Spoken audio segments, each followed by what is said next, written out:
Et bonjour et bienvenue à tous à ces nouvelles rencontres d'Averroès. Avec nous aujourd'hui, cet après-midi, David Aboulafia, historien, professeur émérite d'histoire de la Méditerranée à l'Université de Cambridge. Bienvenue. Jinan Limam, professeur de droit, Florian Louis, qui est historien et spécialiste de l'histoire des relations internationales à l'époque contemporaine, et enfin Mustapha Elmiri, sociologue. David Aboulafia, c'est Valentine Leis qui assurera la traduction de vos propos. Et avant de décrypter les enjeux géopolitiques de cet espace méditerranéen, j'ai une première question pour vous, David Aboulafia. Qu'a-t-elle de si spécial, cette mer Méditerranée, pour qu'on en raconte l'histoire ? Merci beaucoup. Je m'excuse de parler en anglais, mais vous ne voulez pas écouter mon accent français, alors il y a un traducteur. Yes, I think in looking at the Mediterranean from a historical perspective, what I would like to do just in 5 minutes is to present 4 features of the Mediterranean which seem to me to be fundamental to understanding not just its history, but what it is now, because we can only really, if we're talking about Mediterranean year zero, we do have to understand how we got to the position that we're in now, and only then can we think of the future. Eh bien, si on regarde la Méditerranée à partir d'une perspective historique, j'aimerais passer 5 minutes pour vous parler de 4 caractéristiques de la Méditerranée, parce qu'il s'agit de comprendre l'histoire de la Méditerranée pour pouvoir bien comprendre ce qu'elle est aujourd'hui.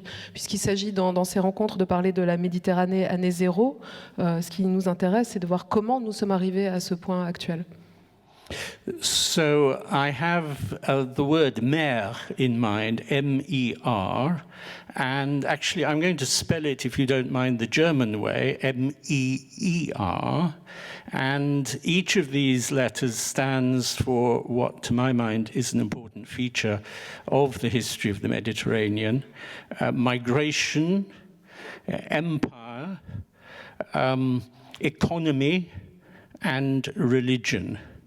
And I'm just going to say a bit about each of them very briefly, not actually in that order, because I think if I begin with economy, then you will understand some of the fundamental features of this stretch of water, which we have to remember is long and narrow and represents the meeting of 3 continents, Europe, Asia, and Africa. Donc je vais partir pour illustrer mon propos du mot mer, mais je ne vais pas utiliser mer écrit à la manière française, mais plutôt à la manière allemande, M-E-E-R. Et vous allez voir que chacune des lettres du mot correspond selon moi, à une caractéristique historique de la mer Méditerranée. M pour migration, E pour empire, E pour économie et R pour religion. Donc on va voir tous ces différents traits de la Méditerranée. Je ne vais pas les énoncer dans l'ordre, je vais commencer par l'économie parce que vous allez voir que ça nous permettra d'éclairer des aspects fondamentaux de la région. Et donc la Méditerranée, on va voir que c'est donc une étendue d'eau qui a pour particularité d'être longue et étroite et aussi d'être le point de rencontre entre 3 continents, entre l'Europe, l'Afrique et l'Asie. So the Mediterranean, which only accounts for 0.7% of the maritime surface of the globe, so it's really a very small area, and yet it is an area which contains enormous variety in terms of the productivity of the soil, in the nature of the climate, in the physical setting, mountains and plains, and so on. And this is a fundamental feature of its economic history, which has generated exchanges across this space, that is to say, between the different shores, but also bearing in mind the great importance of the islands in the middle, with Sicily in particular standing as a sort of sentinel guarding movement between east and west, and also between north and south. La Méditerranée, il faut bien voir que ça ne représente que 0,7% de la surface totale de toutes les mers du globe. Donc c'est tout petit. Et pourtant, c'est une zone qui présente une variété énorme de types de production, de types de terres, de types de climat, différentes configurations physiques, des montagnes, des plaines, etc. Donc si on regarde l'histoire économique de la région, c'est une zone qui a généré beaucoup d'échanges entre les différentes rives de la mer, mais aussi un aspect très important, ce sont les îles qui sont dans la mer Méditerranée, et en particulier la Sicile, qui a historiquement joué le rôle d'une espèce de sentinelle qui était gardienne des mouvements à la fois de l'Est à l'Ouest et du Nord au Sud. And so, just mentioning Sicily, which is simply an example that came into my mind, one has to remember that this was an enormous source of wheat in the Roman Empire, in the Middle Ages, and subsequently it's still a great source of high-quality pasta. But you also have to remember that there are areas around the Mediterranean which couldn't produce their own grain. I mean, another island, Majorca, which we know was, in the Middle Ages, incapable of feeding its own swollen population, which was largely concentrated in the city we now call Palma.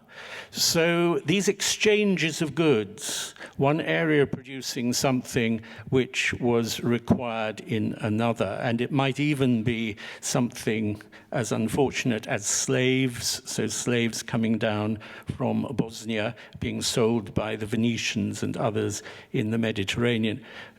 This was an area in which relationships based on commercial connections were an almost perpetual feature. There were obviously periods of interruption, like the period of the Black Death, but it's this constant flow which is really important. Et la Sicile, ce n'est qu'un seul exemple de cette situation, mais donc la Sicile, elle a toujours eu des énormes réserves de blé, une très grosse production de blé, depuis l'époque de l'Empire romain, en passant par le Moyen-Âge. Ça reste encore une zone, un endroit où on produit de la farine qui sert à faire des très bonnes pâtes. Et donc, il y avait à l'inverse d'autres zones dans la Méditerranée qui ne produisaient pas de céréales. Par exemple, Minorca, you said. And this brings me to... Oh, sorry. Et donc, cette île avait une population très vaste et aucune production de céréales. Et donc, il y a toujours eu ces échanges comme ça de biens qui circulaient entre des lieux de production et des lieux où ces biens étaient nécessaires. Malheureusement, ça comprend aussi la circulation des esclaves, par exemple des gens qui étaient pris en Bosnie, qui étaient trafiqués par les Vénitiens et qui étaient dispatchés dans la Méditerranée.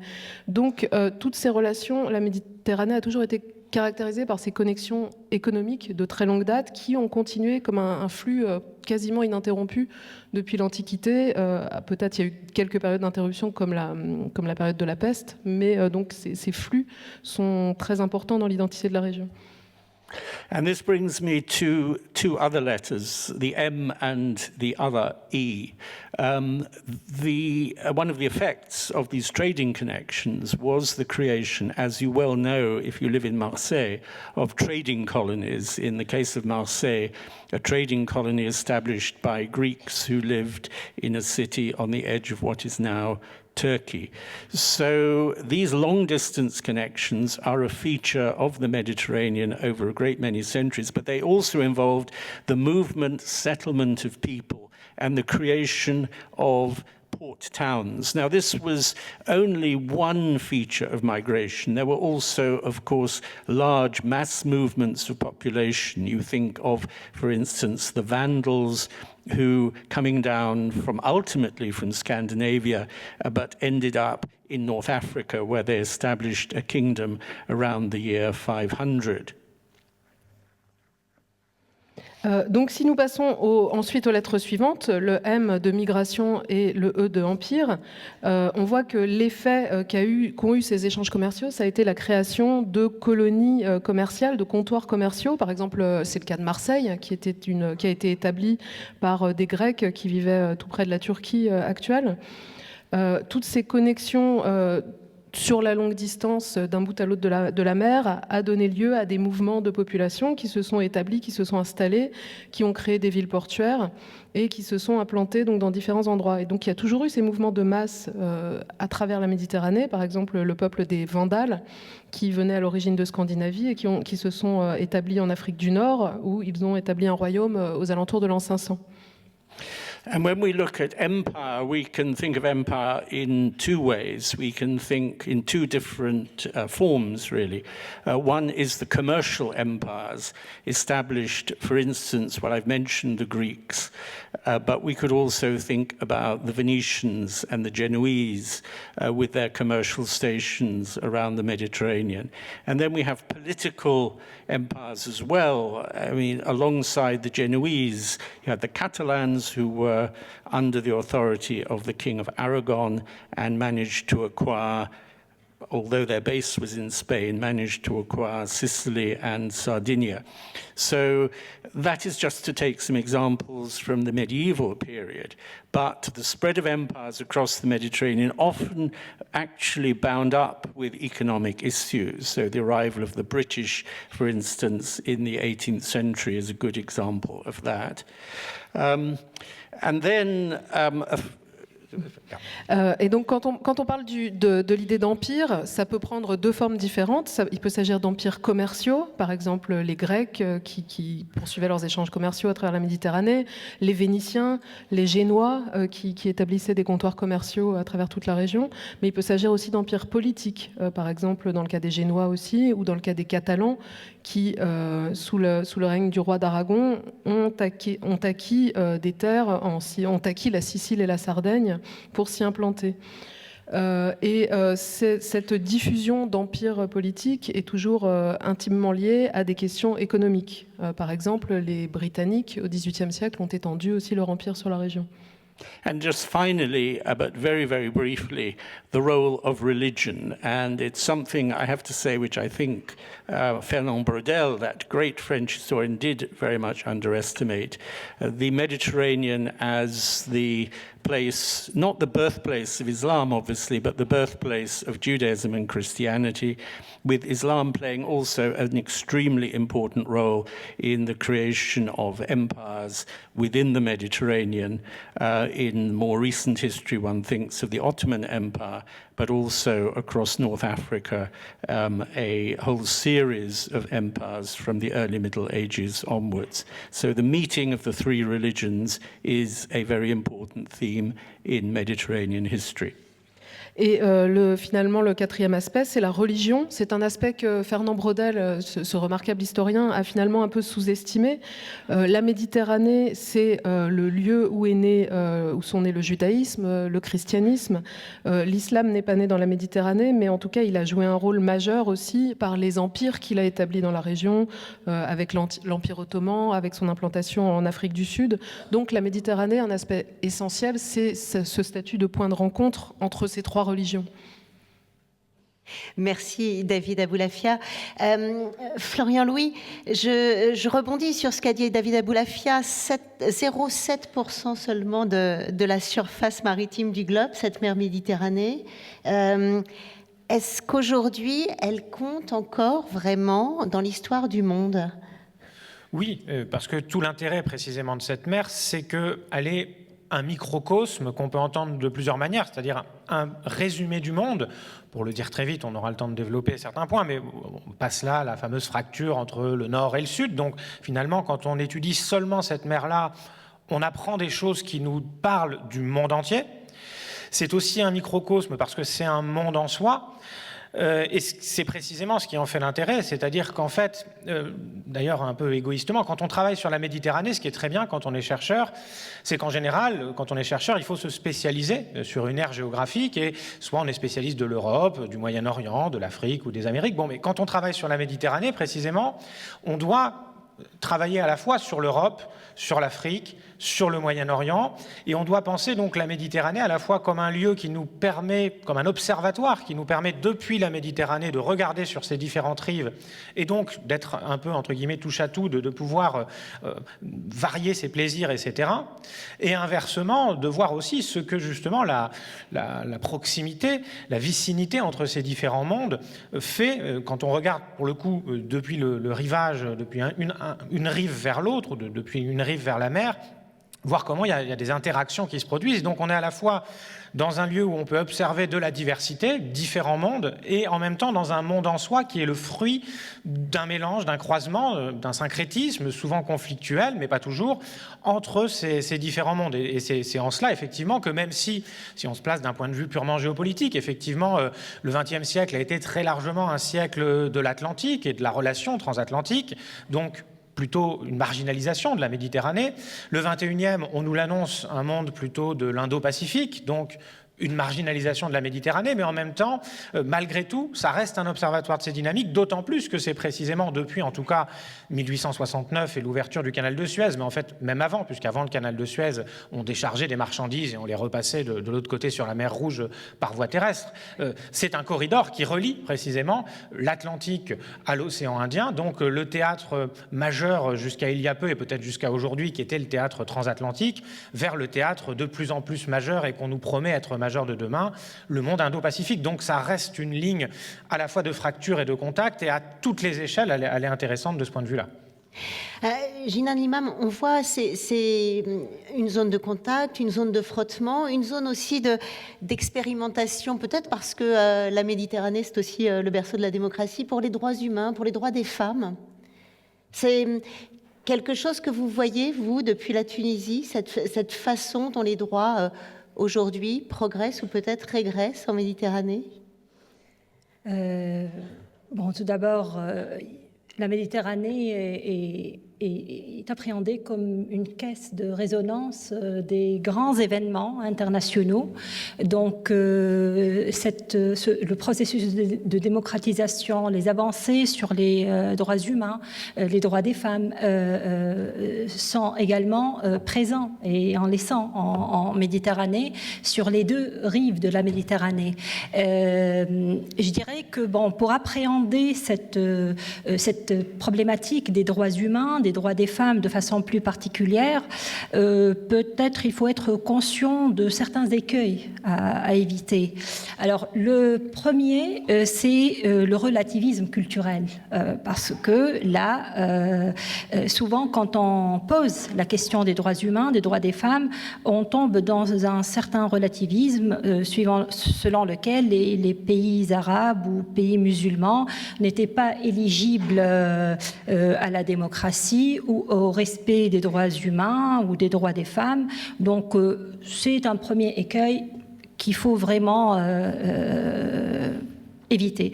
Deuxième écueil, c'est de vouloir imposer de l'extérieur, y compris par la force, une certaine vision des choses, une perception de la démocratie, une certaine perception de la démocratie, et donc là également, c'est très important d'être sensible aux dynamiques endogènes qui existent au sein des sociétés et qu'on a tendance à sous-estimer. Donc, je pense que depuis 2011, avec le soulèvement, la révolution en Tunisie, mais même avant, je dirais depuis 1956 en Tunisie, et je dirais même depuis la fin du XIXe siècle. Donc la Tunisie a entrepris une démarche vers la modernité, avec certains revers, avec des avancées, mais une dynamique sociale et politique très intéressante, et c'est endogène, et c'est important de mettre l'accent sur l'importance de ce rôle-là. Alors, et puis, il y a la question également le regard européocentré. Là aussi, c'est un écueil à manier avec beaucoup de prudence, et je pense que l'idée centrale, c'est un attachement qu'on voit un peu partagé par les acteurs, par exemple politiques en Tunisie, par la société civile qui est engagée et qui est de plus en plus engagée sur la question des droits humains, des droits des femmes, et avec des avancées, avec des acquis. Mais la société civile en Tunisie, comme sur la rive nord, a également des défis à relever, et on en parlera peut-être avec plus de détails sur ces questions-là. Merci. Mustapha El-Mehri, vous êtes sociologue, vous travaillez beaucoup sur la question de la liberté. On l'a entendu dans la voix de David Aboulafia, on l'a entendu dans la voix de Florian Louis et aussi de Jinan Limam. Il y a beaucoup d'échanges, il y a beaucoup de circulation, donc il y a beaucoup de liberté de circuler ou pas? Bon, beaucoup de liberté de circuler, je dirais tout dépend pour qui. La Méditerranée a été rappelée, c'est un petit lieu dans le monde, mais en même temps un lieu qui crée beaucoup de connexions, et il a été principalement l'objet d'un récit de sa rive nord, principalement. Donc tous les mots que l'on connaît de la Méditerranée, tous les travaux que l'on a sur la Méditerranée ont été produits par le nord sur le sud en grande partie. Donc nous avons une méconnaissance totale des sociétés méditerranéenne de la rive sud. Nous connaissons très bien leur pouvoir, on a une connaissance parfaite sur les régimes en place, d'ailleurs nous voyons que ça, mais nous avons du mal à concevoir ces sociétés, notamment nous avons du mal à concevoir les dynamiques de ces sociétés-là. Et un des exemples, et puis peut-être qu'on y reviendra, un des éléments qui a été marquant, non pas dans l'histoire longue, mais dans l'histoire la plus récente, ce sont la période décoloniale, qui était abordée de manière indirecte par ma collègue. Nous avons du mal à prendre, par exemple, cette période décoloniale au sérieux. Et quand je dis du mal à la prendre au sérieux, comme période pas simplement d'une décolonisation des élites, voyez, ou une décolonisation qui a été menée par quelques cadres, mais une décolonisation qui a été aussi à l'œuvre d'une partie des populations locales, analphabètes, paysans. Et dans cette décolonisation, il y avait déjà cette revendication, cette aspiration à la liberté. Et l'idée de se hisser à hauteur d'hommes et à hauteur d'égalité avec les Européens. Et je pense qu'une partie de la liberté de circulation, aujourd'hui, elle est un fait pour le Nord. Quelques chiffres sur les questions migratoires, parce que c'est un débat qui provoque beaucoup d'hystérie en France et sur lesquels on a du mal à avoir une vision claire. Il y a aujourd'hui dans le monde 60 millions de migrants européens. Les Africains ne sont que 40 millions à migrer, et parmi les 40 millions, 80% migrent à l'intérieur de l'Afrique et pas à l'extérieur. Donc en réalité, il n'y a que 2 millions de personnes qui viennent d'Afrique et qui sont installées, qui sont venues en Europe. Il y a à peu près 1 500 000 Européens en Afrique. Donc vous voyez, et si on prenait sur les circulations plus larges, touristiques, un Français qui souhaiterait se rendre au Maroc, en Tunisie, au Sénégal, il n'y a pas grand-chose à faire, si ce n'est à prendre un billet Ryanair. Un Algérien, y compris une collègue, professeur de droit qui souhaite venir assister à un débat, est obligé de faire une demande de visa. Donc lorsqu'on recoupe les cartes des libertés de circulation dans le monde, 80% à peu près de la population est soumise à un régime de visa et 20% à une quasi-totale liberté de circulation dans le monde. Et lorsqu'on les pose sur les cartes coloniales, ces cartes se recoupent quasi intégralement. Donc oui, il y a de la liberté dans les esprits du Sud, elle est forte, elle a été entamée par la décolonisation. Et il y a des formes d'empêchement de cette liberté-là qui sont contrariées et qui nous font voir la question migratoire sous double régime. Il y a ceux qu'on appelle migrants, qui viennent d'Afrique, et puis il y a les autres qu'on appelle expatriés, qu'on appelle touristes, qu'on appelle internationalisés. Nous sommes bien dans un double régime de liberté de circulation dans le monde aujourd'hui qui recoupe en grande partie cette mer Méditerranée qui devient un cimetière pour une partie des populations qui ont cette aspiration à la liberté, mais qui reste inachevée. On verra... Et on verra au cours de cette conversation, peut-être qu'effectivement, aujourd'hui, l'un des grands enjeux de cet échiquier méditerranéen actuel, c'est ça, c'est ces tensions créées sur ce désir de circuler, de bouger sur un territoire qui est fait pour ça historiquement. Je vous propose qu'on revienne un petit peu justement à cet échiquier et d'abord au plateau de jeu qu'on nous propose. Est-ce que, David Aboulafia, aujourd'hui, on peut dessiner les contours d'une Méditerranée qui serait semblable à travers l'histoire? Est-ce que les contours de la Méditerranée a évolué avec le temps? It's a very interesting question, and I think also in relation to the previous speaker, there has been a very significant development which really took place throughout the 20th century, and we're still feeling the effects of it. that if we look at the beginning of the 20th century and we have a period when the Mediterranean was dominated by a number of imperial powers, colonial powers, and I would include the Ottoman Empire in that, Spain a little bit, Britain to a large extent, France to a large extent, Italy after the conquest of Libya. Now, of course, we then see the process of decolonization after the Second World War, and during that process, what we're observing is the assertion of a particular type of sort of nationalist way of thinking, defining populations within certain boundaries. That had already happened in the Ottoman Empire with Ataturk and the creation of a new Turkey, which was going to be ethnically and religiously, though of course he was quite negative about certain aspects of religion, but it was going to be a coherent society from which the Greeks were actually removed, and equally in Greece, the Turks were removed, and even defining these people, because they were defined by their religion, they were not defined by their language or their customs and so on. This turned into a very brutal operation. I mean, we know about the history of the Armenians, of course. So what we're looking at in the 20th century Mediterranean, which still has left a powerful legacy in the 21st century. Sorry, I should ask my translator. Thank you. I was getting carried away. I will continue in a minute. Okay, thanks. Yeah, On sera tous bilingues à la fin de cette réunion. Oui, je reprendrai un petit peu le propos de l'intervenant précédent.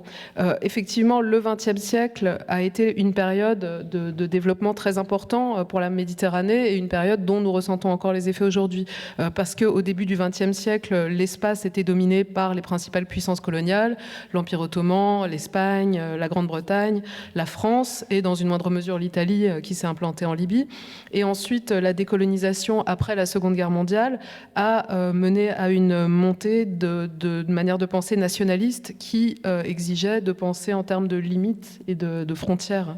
Dans l'Empire ottoman, Ataturk a fondé cette idée de la nouvelle Turquie qui était conçue comme une Turquie qui devait être cohérente d'un point de vue ethnique et qui donc, ce qui impliquait de faire partir les Grecs qui étaient établis là-bas.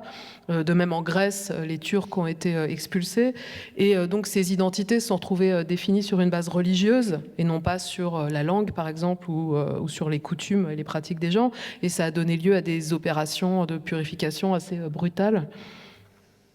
And so what was created was an ethnic religious map of the Mediterranean. And this was perpetuated very much in the late 1940s, 1950s, the creation of a Jewish state in Israel, the creation under Nasser of an Egypt where the Italian, Greek, Jewish population was in effect expelled. All of this has led to the creation, indeed, yes, of an eshikia, a sort of checkerboard. Whereas I'm not a romantic about the Ottoman Empire, but nonetheless, in Ottoman times, clearly, there was this living together. If you take a city like Salonika, Thessaloniki, with these communities living together side by side, interacting, not always in the most friendly way, but by and large, it was a good economic and also cultural relationship in which ideas were being transmitted from one community to another. That is something which has disappeared from the Mediterranean. You think of the city of Alexandria as it was and as it now is. Et donc, dans cette période de la décolonisation, dans les années 40, 50, 1940, 1950, que se sont créées ces cartographies de la Méditerranée basées sur des facteurs ethniques et religieux. Il y a eu la création de l'État juif d'Israël, il y a eu l'Égypte où sous Nasser, les Égyptiens d'origine italienne, les Juifs ont été expulsés. Et donc, toute cette phase a été le moment où a pris forme cet échiquier quand on parle de ce terme-là. Évidemment, je ne suis pas nostalgique de l'Empire ottoman, mais cette période de l'Empire ottoman, c'était une période où les peuples vivaient ensemble beaucoup plus. Si on pense à des lieux comme Thessalonique, par exemple, c'était une ville où il y avait tout un tas de communautés différentes qui vivaient côte à côte. Ils n'étaient pas toujours meilleurs amis, mais il y avait des échanges, des points communs économiques, culturels, des échanges d'idées qui circulaient. Et tout ça, c'est quelque chose qui a disparu aujourd'hui.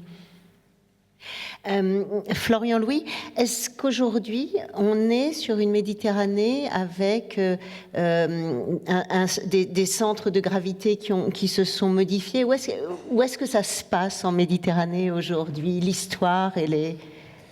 C'est vraiment une question d'échelle et ça renvoie à ce que je disais tout à l'heure. C'est-à-dire qu'on pourrait, si on prend l'échelle globale, dire que malheureusement, finalement, beaucoup des enjeux de la Méditerranée ne se décident pas sur les rives de la Méditerranée, mais vont se décider plutôt dans les grandes puissances d'aujourd'hui, qui sont de moins en moins euro-méditerranéennes et de plus en plus asiatiques ou américaines. Maintenant, bien sûr, si on prend à l'échelle de la mer elle-même, il y a quand même des acteurs. Effectivement, aujourd'hui, la mer Méditerranée, c'est 21 États-nations, enfin États riverains, plus quelques-uns qui ne sont pas reconnus internationalement par tous les autres, la Palestine par exemple, la République turque de Chypre du Nord, plus le Royaume-Uni qui est présent à Gibraltar. Bon, mais donc on a ces acteurs étatiques et donc ce qui frappe aujourd'hui, c'est finalement un grand morcellement de ces acteurs parce que historiquement, comme ça l'a été rappelé, la Méditerranée était plutôt une mer d'empire. Et c'est pour ça qu'il faut toujours jouer sur les échelles, parce qu'on peut la voir toujours comme une mer d'empire si on prend à l'échelle globale et qu'on parle des grandes puissances comme les États-Unis, qui ont une flotte importante en Méditerranée, comme la Chine, qui n'a pas de flotte en Méditerranée, mais qui a des investissements dans des ports notamment de plus en plus nombreux. Donc on peut dire que finalement, ces découpages ethno-nationaux, étatiques, seraient secondaires par rapport aux grandes puissances du monde pour lesquelles justement la Méditerranée ne serait qu'un échiquier, qu'un terrain de jeu, qu'un terrain d'affrontement. Et ça a une partie de vérité, mais il faut bien sûr aussi changer d'échelle, aller à une échelle plus proche du terrain pour constater, là, pour le coup, effectivement, un grand éclatement qui explique aussi en partie, sans doute, cette marginalisation de la Méditerranée, parce que, évidemment, plus on se subdivise en des États petits, plus il est difficile de peser sur les affaires internationales. Et en même temps, c'est aussi ce qui fait la richesse de la Méditerranée, et par certains aspects, plus qu'un échiquier, qui a un côté, d'abord, de face à face, puisqu'en général, un échiquier, ça sert à un affrontement entre deux adversaires qui se font face. La Méditerranée, je préfère la penser un peu comme une mosaïque. Ça a un peu la même forme, des cases, mais des cases plus irrégulières et des cases qui produisent, qui individuellement ne semblent pas grand-chose, des petits bouts de terre cuite, mais qui, toutes ensemble, ajointés tant bien que mal, produisent quelque chose d'une beauté et d'une subtilité bien plus grande, à mon goût en tout cas, qu'un échiquier, un damier orthogonique en noir et blanc. Jinan Limam, vous qui êtes ici tunisienne et qui avez souligné combien cette histoire a été produite par le Nord, par les pays occidentaux, cette histoire méditerranéenne, comment aujourd'hui vous vivez ça? Vous vous sentez faisant partie d'une mosaïque, ou vous avez l'impression qu'on est sur un affrontement? On entend souvent parler de l'Occident face au Sud global. Oui, justement. Alors, il y a peut-être deux façons d'appréhender et de concevoir la Méditerranée. Soit en mettant l'accent sur l'unité, parler d'un espace unitaire qui a des points en commun, et c'est un peu la vision de Brodel d'une Méditerranée qui a un fond commun et d'atouts. Voilà, pour construire donc une unité culturelle, civilisationnelle. Et puis, il y a l'autre vision de la Méditerranée, une vision antagoniste, éclatée. C'est un peu à la façon de Hobbes, la guerre de tous contre tous.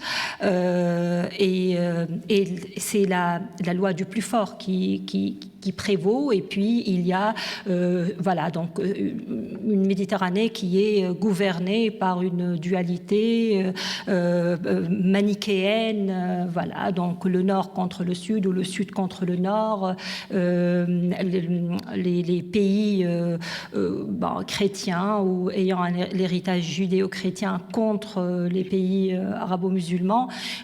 C'est une manière donc de voir. moi, à mon sens, la façon d'appréhender la Méditerranée, c'est de l'appréhender de façon réaliste, de parler d'un ensemble multidimensionnel qui relate un peu l'apparition de plusieurs centres de puissance, avec quand même un fait marquant qui est voilà, donc des rapports asymétriques entre les deux rives, des déséquilibres structurels en termes d'économie, politique, de démocratie, de démographie, qui créent des sources de tension, et aussi le facteur religieux, le facteur également de ce qui se passe en Méditerranée. Donc on a quand même, actuellement on parle de la Méditerranée, d'une Méditerranée meurtrie par une guerre sur Gaza, l'injustice faite donc depuis des décennies aux Palestiniens, et puis aussi une Méditerranée véritable cimetière des flux des migrants. Donc c'est très, très lourd quand même à gérer, et il faut être aussi conscient que donc ces injustices qui ne sont pas réparées, et on ne voit aucun effort donc pour mettre un terme ni donc à la guerre génocidaire à Gaza, ni à ces massacres quotidiens des flux migratoires, cela rend très difficile d'envisager, de se projeter dans l'avenir et de parler d'un projet commun, d'un destin en commun. Et je pense le point ou le maillon faible, c'est l'absence d'un projet fédérateur en Méditerranée, parce qu'on a une rive nord qui est structurée autour de l'Union européenne, Conseil de l'Europe, l'OTAN, qui a les atouts de la force économique, politique, géostratégique, et on a une côte où la rive sud et la partie est qui est desservie par donc des problèmes structurels de développement économique, mais aussi qui n'a pas de leadership politique. Donc il y a un grand morcellement au sud. Absolument. En citant uniquement les pays du Maghreb, on voit bien. Maghreb, Mashrek, donc il n'y a pas on va dire, de construction, d'organisation, de coopération donc pérenne, qui font le poids face au nord. Donc je pense c'est le problème majeur, le problème du non-Maghreb.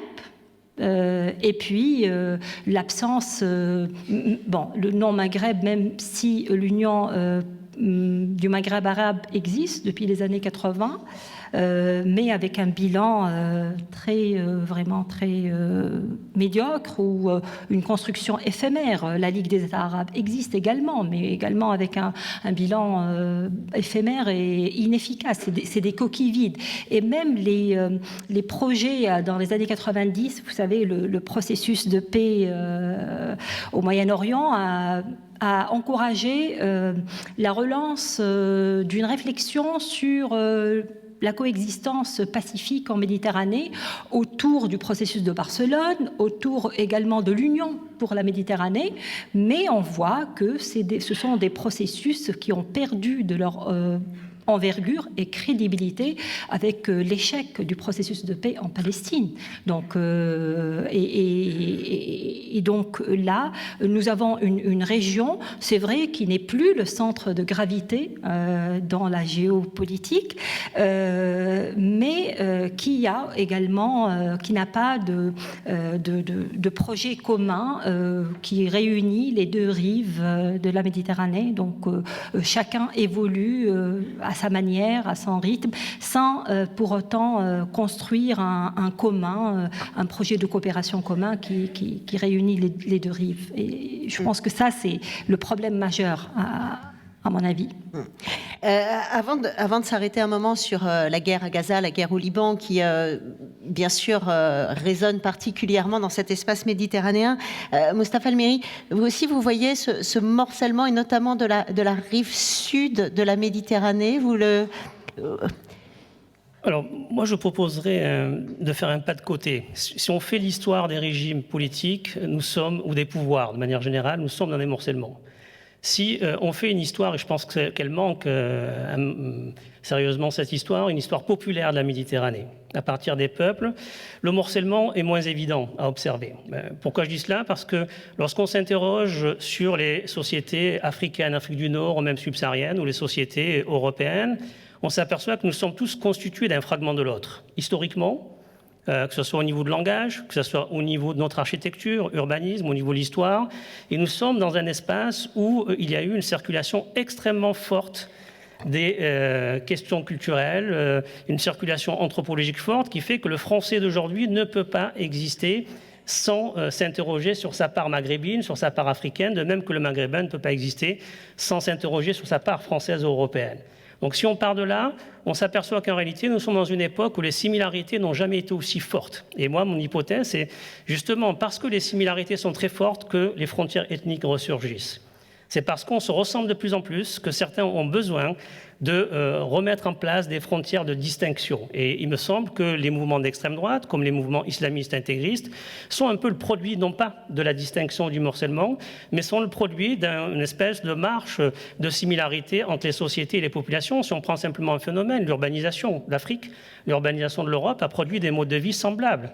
Et lorsque vous questionnez la famille africaine comme la famille française, les aspirations sont à peu près les mêmes. En termes d'espérance, en termes d'aspiration à la mobilité sociale, en termes d'aspiration à la vie décente, en termes d'aspiration à la démocratie, nous sommes dans quelque chose qui est de plus en plus similaire.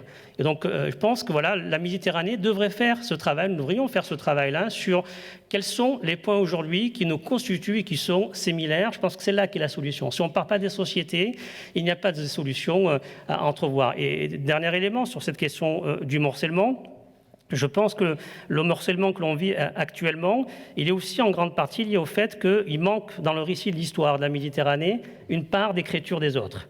Il nous manque l'écriture de ceux qui ont été les vaincus de l'histoire, en grande partie. Et ça, on le sait, les vainqueurs écrivent l'histoire. Et puis, il nous manque aussi, dans notre propre histoire, l'histoire de nos défaites. Je reviens sur l'idée de décolonisation et de prendre au sérieux la décolonisation. Ce n'est pas simplement en termes de changement de régime, mais se poser la question de ce qu'a produit la décolonisation comme aspiration dans les sociétés qui se sont décolonisées, pas simplement chez leurs élites. Et je pense que penser cela nous permet d'entrevoir des réponses communes et que le commun peut se construire à partir des sociétés. Je ne crois pas qu'il puisse se construire à l'heure actuelle à partir des régimes. Qu'est-ce que vous en pensez, David Aboulafia, que le commun va se construire à partir des sociétés plus qu'à partir des régimes politiques? Pardon, je répète ma question. Je disais, qu'en pensez-vous? Les sociétés peuvent se construire, on peut se construire aujourd'hui le commun à partir des sociétés plutôt qu'à partir des régimes politiques. Aujourd'hui, dans la Méditerranée? Aujourd'hui, oui. Well, perhaps what I should say is I'm rather skeptical about some of the concepts of Mediterranean identity and that obviously that have been advanced, and this does perhaps undermine my my sense of how it might be possible to work together. I think of the Union pour la Méditerranée, and I can see that the sort of area where there should be a common objective, for instance, the cleaning of the water in the Mediterranean. The Mediterranean is a polluted sea. Now, this is something that affects everybody. It isn't a question of elites and the rest of the population. And very little progress seems to be made on that particular front. Oui, je suis de manière générale assez sceptique en ce qui concerne le concept, les manières dont on conceptualise l'identité méditerranéenne. Je m'interroge beaucoup sur la manière dont on arrive à travailler ensemble ou pas, avec des exemples comme l'Union de la Méditerranée, par exemple. il y a des domaines qui devraient constituer des objectifs communs, partagés entre tous dans la Méditerranée. Par exemple, la question de l'eau, de la pollution de l'eau, puisque l'eau de la Méditerranée est très polluée et que ça affecte tout le monde, quelles que soient les classes sociales. Actuellement, il y a très peu d'actions qu'on arrive à mobiliser pour traiter ce problème. But on the question of the common aspirations of the population at all social levels, I think this is a very true point, of course, that we saw this with the Arab Spring and the problem of trying to satisfy the aspirations of people, many of whom had been through university and so on, and could find no source of employment within first Tunisia and then other countries. And these are problems which are also emerging in Western Europe on a significant scale. So I think in that sense we have common aspirations where I would draw the line is the sense of the Mediterranean which we might feel in Provence similar to the sense of the Mediterranean that we might feel in, let's say, Turkey or Greece. And that's perhaps something we need to discuss separately. Donc effectivement, il y a des aspirations communes de la population à tous les niveaux de la société. C'est quelque chose qu'on a vu par exemple avec le printemps arabe qui finalement exprimait les aspirations de la population, des jeunes qui après avoir fait des études à l'université n'arrivaient pas à trouver du travail. Ce genre de préoccupations qui se sont exprimées en Tunisie et dans d'autres pays. Finalement, ce sont des aspirations qui sont assez semblables avec celles qu'on retrouve en Europe occidentale aussi. Donc nous avons effectivement des aspirations communes, mais malgré ça, je ne suis pas tout à fait sûre que la perception qu'on a de ce qu'est la Méditerranée en Provence soit la même que la perception qu'on a de la Méditerranée si on vit en Turquie ou en Grèce ou dans d'autres pays. Il y a un sujet de préoccupation en commun dans tout cet espace. C'est ce qui se passe aujourd'hui à Gaza ou ce qui se passe aujourd'hui au Liban, la guerre. Est-ce que ça a toujours été un sujet de préoccupation dans l'espace méditerranéen? Est-ce que ça a toujours résonné aussi fort avec les sociétés méditerranéennes dans l'histoire que ça résonne aujourd'hui? On voit que c'est une question qui est particulièrement brûlante pour nous tous. Well, in looking at this particular question, I, as a historian, put aside any political views I might hold. As a historian, I try to be as dispassionate as possible. And of course, what I observe now, and what I observe also in the 12th century and in other periods as well, is how that particular corner of the world has been a source of conflict for millennia. And in a certain sense, you could say that it encapsulates one aspect of the history of the Mediterranean. Je vais répondre en tant qu'historien. Vraiment, moi, j'essaye de laisser de côté mes opinions politiques et d'être le plus dépassionné possible sur ces questions. En tout cas, ce que j'observe aujourd'hui, comme on a pu l'observer au long du XXe siècle et comme on a pu l'observer dans d'autres périodes de l'histoire, c'est que ce coin-là du monde, finalement, a été une source de conflits depuis des millénaires et que c'est une zone qui concentre, qui cristallise tout un tas d'enjeux de la Méditerranée. I referred earlier to the meeting of the three Abrahamic religions in the Mediterranean. And of course, the place where they really don't just meet but collide is, what do you want to call it? Holy Land, Palestine, Israel, any number of names. And it's also the meeting point of Asia and Africa. So you have influences coming from all directions. If you go back into remote antiquity, ancient Egyptian armies coming into the land of Canaan, and you had also Persian armies conquering Egypt in antiquity. So this has always been one of those hotspots, if you like, of the world. Et comme je l'ai dit tout à l'heure, donc c'est une zone qui est le point de rencontre des trois religions abrahamiques. C'est l'endroit où ces trois religions se rencontrent, où elles entrent en collision. C'est une région à laquelle on donne sortes de noms. On peut appeler ça la Terre Sainte, Israël, la Palestine. Voilà, on y réfère de différentes manières. C'est aussi le point où se rencontrent l'Asie et l'Afrique, donc où on a encore toutes ces autres influences qui se rencontrent. C'est la terre où, dans l'Antiquité, les Égyptiens sont entrés en guerre pour conquérir la terre de Canaan.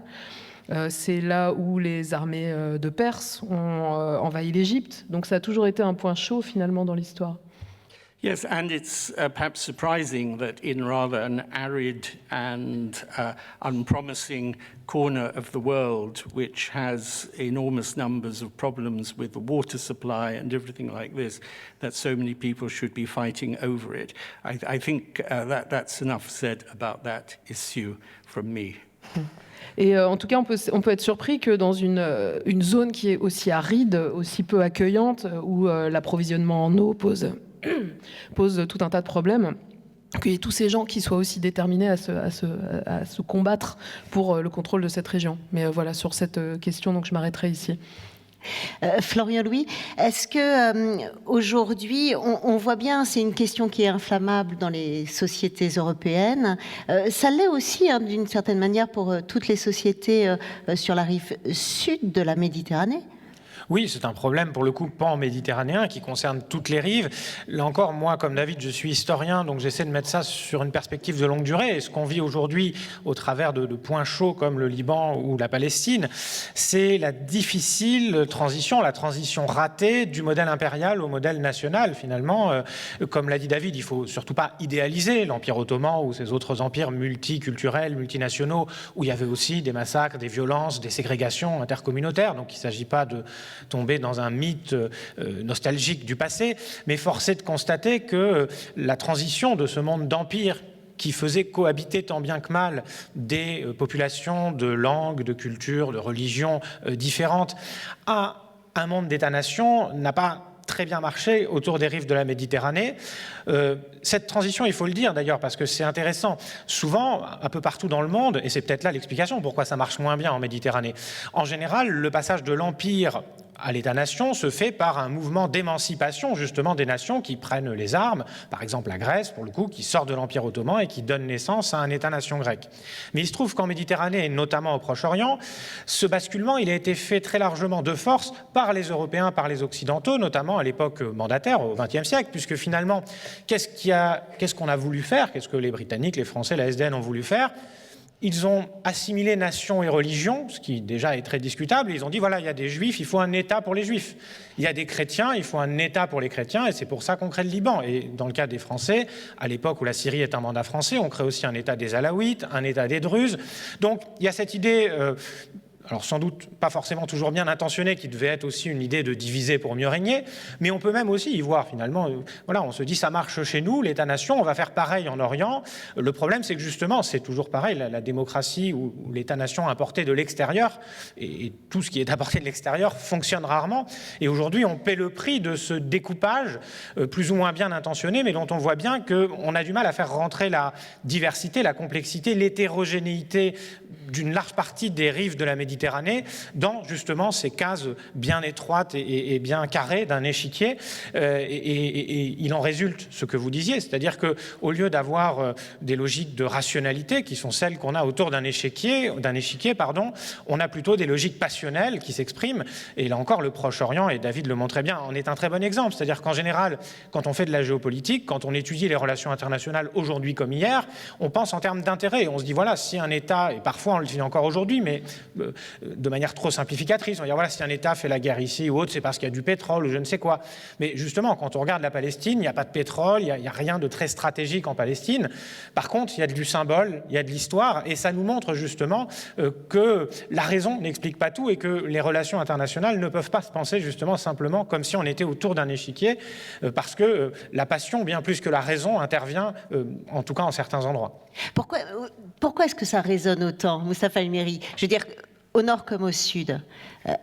Je crois que c'est un problème dans lequel c'est un énorme nœud où il faut arriver à démêler les fils pour en parler. Et je pense qu'un des éléments sur cette question de la guerre Israël-Palestine, d'abord, plusieurs acteurs ont intérêt à ce qu'il n'y ait pas de solution sur place. Je pense que, par exemple, l'Iran a intérêt est-ce que la chose ne se règle pas? Les États-Unis, quelque part aussi, ont d'une manière indirecte un intérêt. Et puis d'autres régimes arabes n'ont pas intérêt à ce que la question palestinienne se règle. Donc il y a cette coalition-là de ceux qui n'ont pas intérêt à ce que la question Israël-Palestine se règle. Et puis il y a ce que j'évoquais tout à l'heure, c'est-à-dire que là on est dans un exemple où on a réussi à construire des formes d'altérisation radicales entre des populations dont la proximité est extrêmement importante. Pour ceux qui ont eu l'occasion de voyager en Israël ou dans cette région, on peut voir la similarité entre ces populations en dehors de la question religieuse, sur les habitudes alimentaires, sur le rapport à la famille, sur les rapports hommes-femmes. On est vraiment dans des régions où la similarité est extrêmement importante, mais où on a construit l'autre comme étant l'altérité radicale, l'ennemi par excellence des deux côtés. C'est-à-dire qu'on peut être israélien aujourd'hui, passer une vie entière sans jamais croiser un seul Palestinien dans sa vie.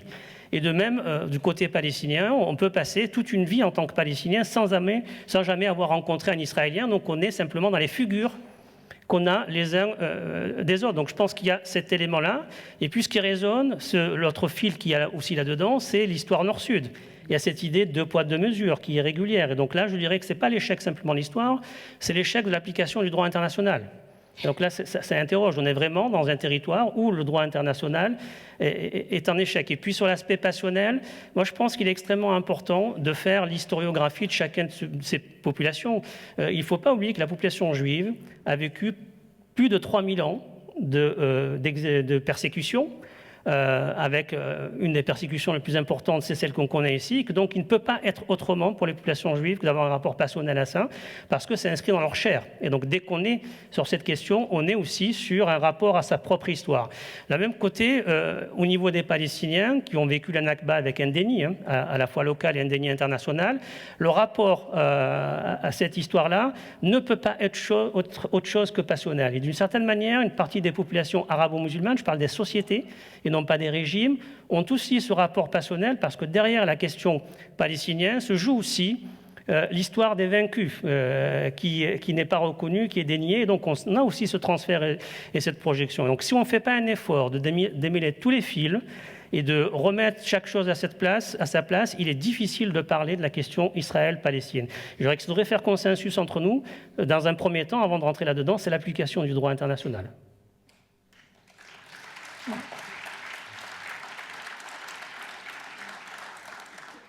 Jinan Limam, vous qui êtes juriste, c'est aussi pour vous ce qui est au centre de ce qui fragilise tellement nos sociétés. Je ne parle pas de la société ni israélienne ni palestinienne, mais peut-être aujourd'hui la société tunisienne ou les sociétés européennes quand on évoque la guerre à Gaza ou le conflit israélo-palestinien très largement.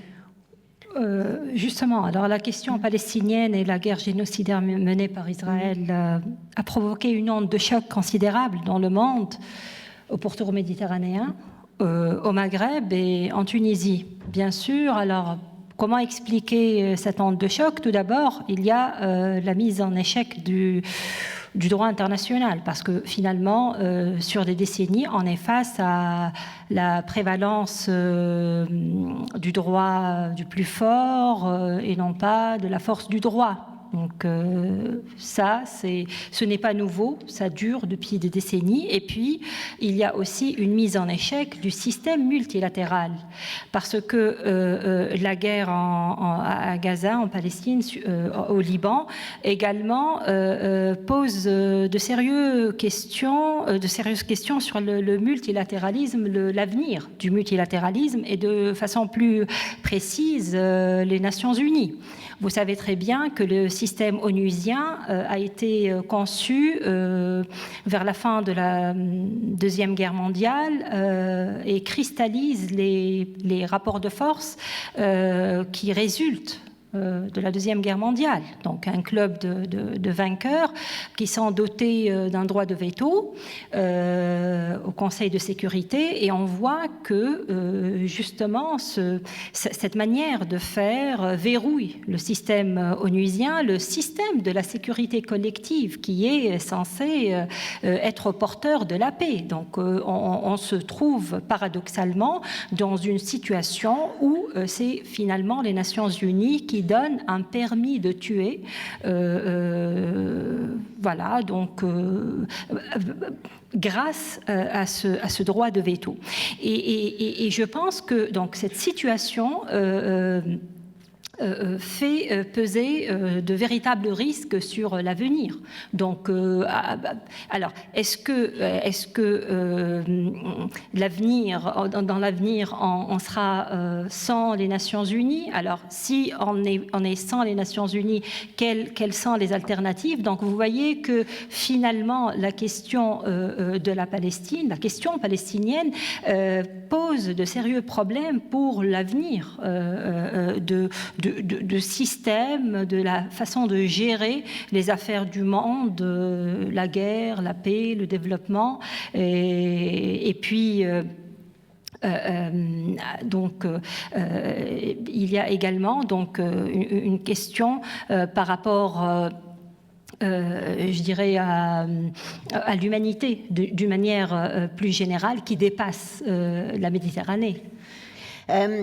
Florian Louis, vous, sur cette question des Nations Unies et cette mise à mort du multilatéralisme, alors ça date pas forcément du conflit israélo-palestinien, mais aujourd'hui, oui. Jinan a bien posé le problème, c'est-à-dire que d'un côté, on ne peut évidemment que déplorer que quelque État que ce soit, quelque acteur que ce soit, ne respecte pas le droit international, mais en même temps, c'est exactement ce qu'elle a fait, on peut aussi critiquer le droit international en lui-même, et quand on commence à le critiquer, du coup, on commence aussi à légitimer sa violation.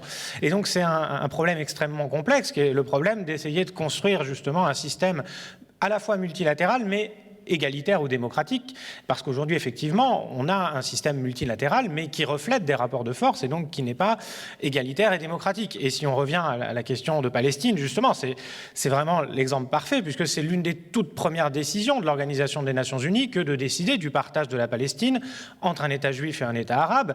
Et immédiatement, cette décision est rejetée par un certain nombre d'États, en l'occurrence les États arabes, qui attaquent précisément l'État d'Israël, parce qu'ils estiment que cette décision multilatérale n'en est pas moins une décision injuste qui reflète un certain multilatéralisme dans lequel ils estiment ne pas avoir eu leur mot à dire et ne pas avoir été entendus. Et donc on est dans cette dialectique à laquelle je n'ai malheureusement pas de solution, sinon j'aurais bientôt le prix Nobel de la paix. Mais voilà, on est le problème. Bien sûr, nous sommes tous d'accord partout sur Terre, je pense, pour dire qu'il faut un droit international. Mais par contre, se mettre d'accord sur qu'est-ce qu'on met dans ce droit, c'est plus compliqué parce que précisément, nous sommes dans un monde de diversité de raisons et de passions, et ça demande du temps. Et je crois qu'évidemment, on ne peut pas se contenter ni se consoler de cela, mais là encore, c'est l'historien qui parle. Rome ne s'est pas faite en un jour, et malheureusement, le droit international et un multilatéralisme vraiment efficient non plus, si tant est qu'un jour on y arrive, ce dont je ne suis pas non plus forcément persuadé.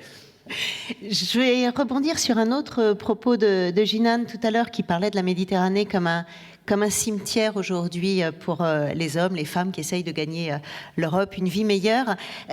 David Aboulafia, ça a toujours été, ou c'est un événement sans précédent dans l'histoire des hommes, que la Méditerranée soit un cimetière pour des hommes et des femmes qui cherchent à traverser pour l'immigration?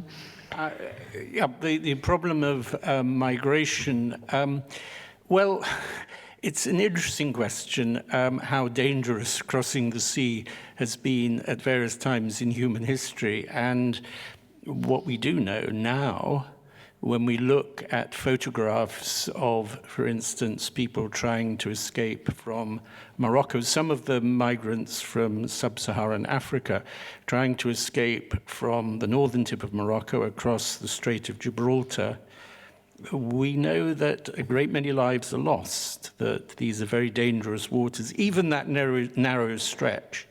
And then we think of people migrating from Libya towards Malta, towards Sicily. And we have a similar problem, of course, in the English Channel, moving away from the Mediterranean. So has it always been a history of sort of often tragic attempts to penetrate into countries where one might be unwelcome? Oui, la question de la Méditerranée, de la migration, pardon, c'est une question intéressante. Effectivement, est-ce que il y a toujours eu ce danger lié à la migration et au fait de traverser cette mer au fil de l'histoire? Il y a évidemment ce qu'on sait aujourd'hui quand on voit toutes ces photos des gens qui essayent de quitter le Maroc, des gens qui souvent viennent d'Afrique subsaharienne et qui vont traverser le détroit de Gibraltar au nord du Maroc. C'est un détroit qui est qui est tout petit finalement, mais qui est très dangereux et dans lequel beaucoup de vies sont perdues. On a aussi le même problème avec les gens qui partent de Libye et qui passent par Malte et par la Sicile pour essayer de gagner l'Europe. On voit aussi, même s'il ne s'agit plus de la Méditerranée, la même chose qui se passe dans la Manche pour accéder à l'Angleterre. Alors la question, c'est est-ce que dans l'histoire, on retrouverait d'autres exemples de tentatives comme ça tragiques de traverser la Méditerranée? So I'm trying to think of examples where migration has had a sort of happier dimension, and we certainly have cases in the past in remote antiquity of rulers encouraging populations to move into areas that they're trying to settle, maybe areas which have a very low population, which might become centers of food production, might have natural resources that are worth exploiting. So there is often that very positive side to migration.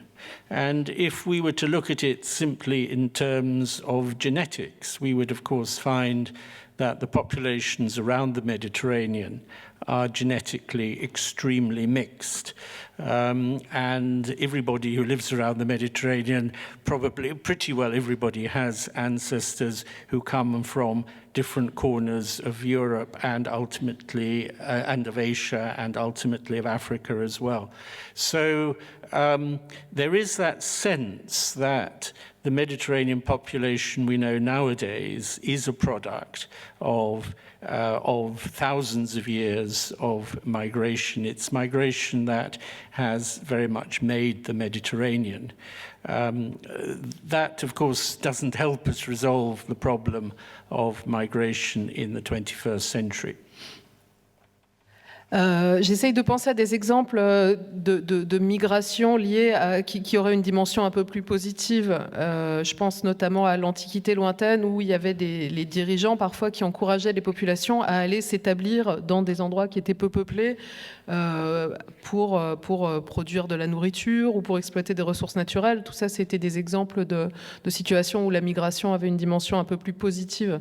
Je pense que si on regarde d'un point de vue génétique, les populations qui vivent autour de la Méditerranée, c'est des populations qui sont extrêmement mélangées et que aujourd'hui, tous les gens qui vivent autour de la Méditerranée, si on regarde leurs ancêtres, c'est des gens qui viennent de tous les coins de l'Europe, de l'Asie, de l'Afrique et qui sont très mêlés. Et la population méditerranéenne telle qu'elle est aujourd'hui, elle est le produit de millénaires de migrations qui se sont déroulées dans la région. Et c'est vraiment la migration qui a fait la Méditerranée. Maintenant, ça ne nous aide pas tellement à faire face à ce qui se passe aujourd'hui, aux problèmes liés à la migration dans la région. Mustapha El-Miri, est-ce que pour vous, il y a une dimension positive de la migration, enfin pour vous, pour ceux qui partent du Sud, c'est pas... Quand on parle de la migration, c'est pas simplement un problème négatif comme c'est souvent vu dans les sociétés occidentales. Non, ce qui fait que la migration est négative, c'est le fait qu'on empêche les gens de bouger. Ce qui fait que la Méditerranée devienne un cimetière, c'est pas simplement parce que les gens ont des mauvaises embarcations, c'est parce qu'ils sont empêchés par les autres moyens classiques de passer de l'autre côté. Je l'ai rappelé tout à l'heure, les Africains migrent d'abord en Afrique. Pour 80% d'entre eux, ils migrent à l'intérieur de l'Afrique. Donc la dimension que je dirais pas positive, la notion même de migration est problématique parce que ça aussi, ça fait partie des mots que nous avons produit pour décrire le mouvement et la mobilité des autres. Comme je le répétais tout à l'heure, lorsqu'un Français va en Afrique, on parle d'expatriés. Lorsqu'un Africain vient en Europe, on parle de migrants. Et donc cette manière de percevoir les mobilités des uns et des autres participe à qualifier les mouvements de manière négative. Or, si vous interrogez du côté des populations africaines qui bougent, et c'est l'enquête que nous menons avec ma collègue Flora Bajard depuis plus de 2 ans et demi, auprès de jeunes qui partent des différents pays subsahariens, qui sont coincés au Maroc, qui passent en Espagne, qu'on suit depuis 2 ans, et qu'on va voir. En réalité, lorsqu'on les interroge, évidemment, la question matérielle revient directement à chaque fois. On dit les gens veulent bouger pour avoir de meilleures conditions de vie. Mais comme je vous le disais lorsqu'on discutait entre nous, lorsque j'ai interviewé un médecin français de Marseille qui est parti s'installer au Canada, il avait les mêmes raisons. Il m'a dit, je pars au Canada parce que à l'hôpital de McGill, mon ascension ou ma mobilité professionnelle était beaucoup plus simple qu'au sein de l'Institut à Marseille. Donc cette question de la matérialité, une fois qu'on l'a dépassée, il faut essayer de comprendre ce qui se met dans la migration. Une partie des jeunes qui bougent, ce sont des gens qui bougent parce que d'abord il y a un désir d'ailleurs. Et on a du mal à le concevoir en Europe parce que dès qu'on est en train de discuter des mouvements des populations les plus pauvres, on ne peut penser le mouvement des populations les plus pauvres que comme une production de la nécessité. Si les gens bougent, c'est parce qu'ils ont faim. Si ils bougent, c'est parce qu'ils fuient. Et on n'arrive pas à penser l'idée que les gens puissent bouger parce qu'ils ont envie de bouger. Et lorsqu'on questionne cette envie de bouger, c'est là où on trouve que dans cette envie de bouger, en réalité, ce que disent une partie des jeunes africains, ils se sentent totalement à égalité, comme je l'ai répété tout à l'heure, avec les Européens. Et étant à égalité, ils s'estiment en capacité de pouvoir bouger sur la planète entière et de pouvoir circuler. Et ce que je vois, moi, des mobilités africaines, c'est une forme de réquisition du droit de circuler qui se met en place par ces jeunes. Vous nous avez interdit, mais on bouge quand même. Et c'est dans ce sens-là que je disais qu'on a affaire à un effet de la décolonisation, dans le sens positif, alors que ce sont des populations qui s'estiment aujourd'hui en droit d'avoir les mêmes droits que les autres. Et donc la circulation dans ce sens-là, elle devient un aspect, le terme positif, je le mettrai entre guillemets, c'est pas plus en termes positifs ou négatifs, elle devient quelque chose d'ordinaire. Et on a du mal à traiter l'ordinaire. Ce qui fait de la migration quelque chose d'extraordinaire, c'est parce qu'elle est empêchée. Pour ceux qui ont eu l'occasion d'aller au Maroc, à Ceuta, une ville espagnole qui est au Maroc, il y a une frontière en barbelé, un barbelé de 11 mètres de haut, avec 2 fosses. Ce barbelé a été augmenté de moyens de surveillance militaire, capteur de mouvement à 2 km, capteur de battement de cœur à 2 km, capteur de rejet de CO2 à 2 km. Et là, on se dit, c'est extraordinaire. On a mis plus de 500 millions d'euros. On a mis en place une innovation extraordinaire. Avec quel objectif? De bloquer quelques centaines de milliers de jeunes qui souhaitent passer en Europe. Et lorsqu'on questionne ces jeunes qui souhaitent passer en Europe, pourquoi ils viennent, qu'est-ce qui les attire en Europe? Ce n'est pas tant les prestations sociales comme le pense notre ministre de l'Intérieur, mais c'est ce que renvoie l'Europe en termes d'universel, liberté, le choix de vivre sa vie, le choix d'être formé comme on le souhaite, le choix d'avoir le conjoint que l'on pense avoir. Et donc, en réalité, lorsqu'on les interroge, ils portent dans leurs yeux les rêves auxquels, quelque part, l'Europe est en train de renoncer petit à petit. Et je dirais que dans ce sens-là, c'est une nécessité européenne que de continuer à accueillir ceux qui rêvent de nous et qui rêvent de notre universel et qui le portent.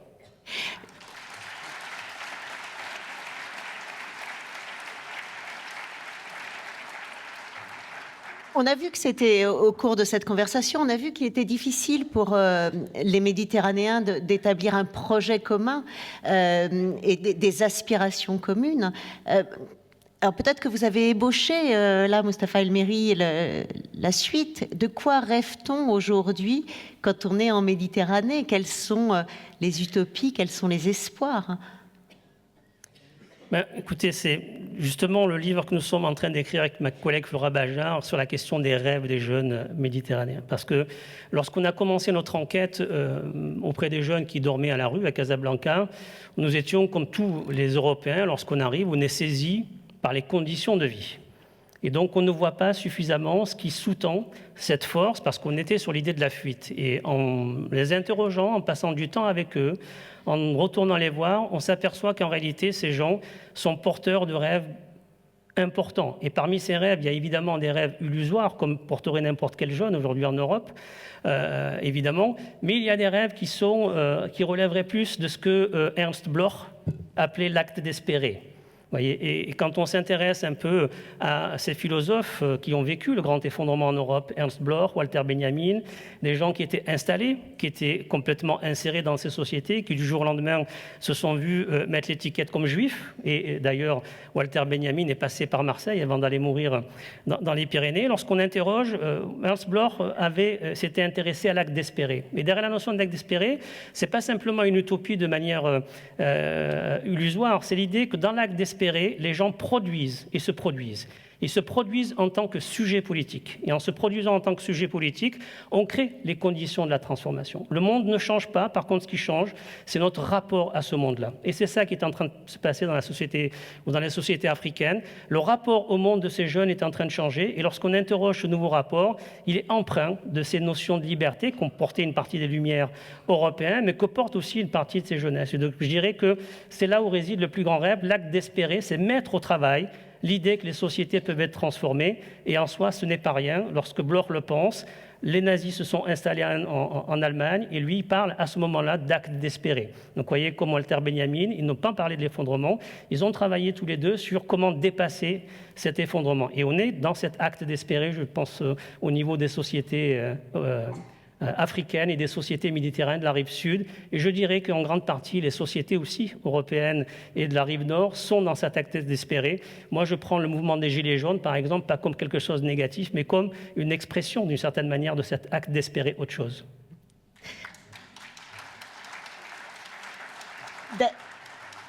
David Aboulafia, sur ses espérances, sur ses projets à construire, sur ses utopies peut-être. Well, I think what I would like to do is tell you a true story about a similar sort of event which I attended in Barcelona several years ago, where I was one of the speakers, but so was the president of the region of Catalonia. And of course, he was talking about Catalan nationalism and his great aspiration, which was that Catalonia should become an independent Catalan-speaking nation. And somebody, of course, asked the question, but wait a moment, Barcelona and Catalonia, this is an area to which very large numbers of people have been migrating from, for instance, not just North Africa, but sub-Saharan Africa. And his answer was, he said, as far as I'm concerned, you don't have to be born in Catalonia to be a Catalan. All these people, whatever the color of their skin, whatever their religion, if they live in Catalonia, they are my Catalans. Now, I think that was a very encouraging sound, and I think this as somebody who has written about those cities which I mentioned earlier, where people lived together in harmony for many centuries. Sorry, carry on. Yeah, sorry. Je vais, pour répondre, vous raconter une anecdote. J'ai participé il y a quelques années à un événement semblable à celui-ci qui se passait à Barcelone. Et un des intervenants, c'était le président de la région de Catalogne et qui a parlé de nationalisme catalan, qui a parlé de l'aspiration de la Catalogne à devenir une entité indépendante avec sa propre langue et sa propre culture. Et il y a eu une question du public, quelqu'un qui disait « Oui, mais enfin, à Barcelone, en Catalogne, il y a toute une population immigrée qui vient d'Afrique du Nord, d'Afrique subsaharienne. Qu'est-ce que vous faites avec ça ?» Et cet homme avait répondu qu'il n'est pas nécessaire d'être né en Catalogne pour être catalan et que quelle que soit la couleur de peau des gens, leur religion, s'ils vivent en Catalogne, alors il a dit ce sont mes Catalans. Et j'ai trouvé ça très encourageant d'entendre cette perspective. So what I'm saying is that if that is the sort of society which one hopes to create, I mean, it's difficult actually to create it, but if we can recover something of the existence of those multicultural cities that existed in the Mediterranean for so many centuries, and as I said earlier, have really lost that character, places like Alexandria, which have lost that character. If we can recover something of that, and this obviously applies very much to Marseille as also to Barcelona, then I think that would be a tremendous hope for the future and would be a way of solving the problem, at least for those who arrive, of the sort of despair that they might have felt when they had to leave their native country. Et donc, l'exemple de ces villes multiculturelles dont j'ai parlé tout à l'heure, je pense que s'il y a un modèle qui pourrait être une source d'espoir et quelque chose qu'on pourrait aspirer à créer et à retrouver, ce serait ces villes multiculturelles de la Méditerranée, ces villes où cohabitent des gens de différentes cultures, comme c'était le cas à Alexandrie, par exemple, qui a perdu ce caractère-là. Ça pourrait être un modèle comme celui qu'on trouve à Marseille, par exemple, ou dans des villes comme Barcelone. Et je pense que c'est vraiment là que réside un espoir pour l'avenir et peut-être une source d'espoir possible pour les gens qui arrivent et qui ont dû laisser derrière eux des situations difficiles.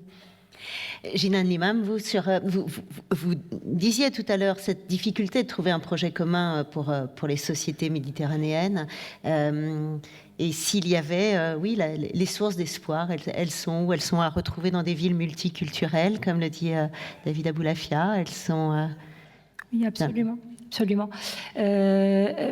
Alors, des villes multiculturelles et des États moins assiégés et plus accueillants sur les deux rives de la Méditerranée, parce que justement, je voudrais dire deux mots sur les flux migratoires. On va dire que la migration est inhérente à l'humanité. Depuis que l'humanité est humanité, il a eu toujours une volonté de circuler nord, vers l'est, vers le sud, vers l'ouest. Donc, c'est un fait spécifique à l'histoire de l'humanité en général. Et les causes qui poussent des gens à justement à changer ou décider de changer de pays, et on ne va pas trop disserter. Alors, il y a les conditions économiques, l'exclusion économique, le sous-développement. Il y a également les guerres. Il y a les guerres, il y a que ce soit internes ou donc des conflits internes ou internationaux, et il y a aussi la quête de nouvelles perspectives. Donc le problème, c'est la manière avec laquelle donc on gère ces flux migratoires. On voit que dans la manière de faire de l'Union européenne, par exemple, avec son voisinage du Sud, la question migratoire est présente. Par exemple, dans les accords d'association, elle est, je dirais même, prépondérante. Donc, c'est un peu l'Union européenne qui dicte ses priorités. Une Union européenne avec des États membres repliés sur soi, qui dicte un peu les priorités, et ces priorités vont dans le sens de renforcer le contrôle des frontières, l'externalisation des frontières, qui fait peser sur les pays du sud de la Méditerranée, et la Tunisie en est donc un exemple, un fardeau énorme, parce que alors, faute de moyens, faute de politique aussi migratoire cohérente, homogène, on n'a pas encore justement mis en place cette politique migratoire en Tunisie pour pouvoir justement gérer. Et puis, il n'y a pas aussi la volonté côté tunisien de gérer à la place des Européens la question migratoire. Donc là, c'est vraiment très complexe, et je dirais que l'idéal, justement, c'est d'aller dans le sens d'une coopération entre les deux rives de la Méditerranée, où la centralité serait l'être humain, la libre circulation des êtres humains, les valeurs d'égalité, non-discrimination, et un peu de construire ce projet sur cet élément-là, parce que ce qu'on voit depuis les années 70, depuis qu'on a les accords de libre-échange, et puis dans les années 90, on a les accords d'association, la question de la libre circulation des personnes est absente. Alors que le point central, c'est alors la libre circulation des capitaux. Ça, c'est essentiel. Donc là, on voit qu'il y a un problème dans cette manière de voir. Et quand on est face à un projet bâti sur la peur, bâti sur construire des pays, des villes forteresses, il y a un véritable problème d'amplifier l'exclusion socio-économique sur les deux rives de la Méditerranée, je dirais. Florian Louis, sur cette question des aspirations pour aujourd'hui, est-ce qu'il y a des utopies géopolitiques actuellement ?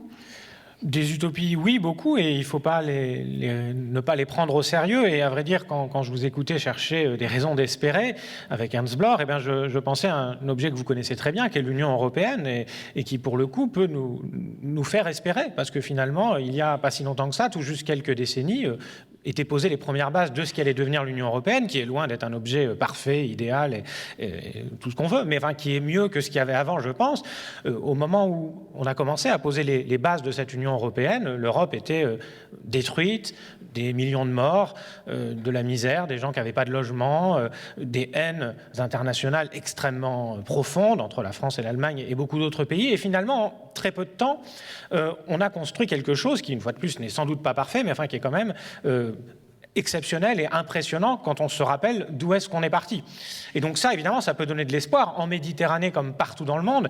Et j'ai envie de dire que, mais là, pour le coup, on ne va pas s'en plaindre, mais justement, la Méditerranée ne va pas aussi mal que n'allait l'Europe en 1945 pour que précisément on ait cette impulsion du désespoir dont parlait très bien Mustapha avec Ernst Bloch ou Benjamin et d'autres.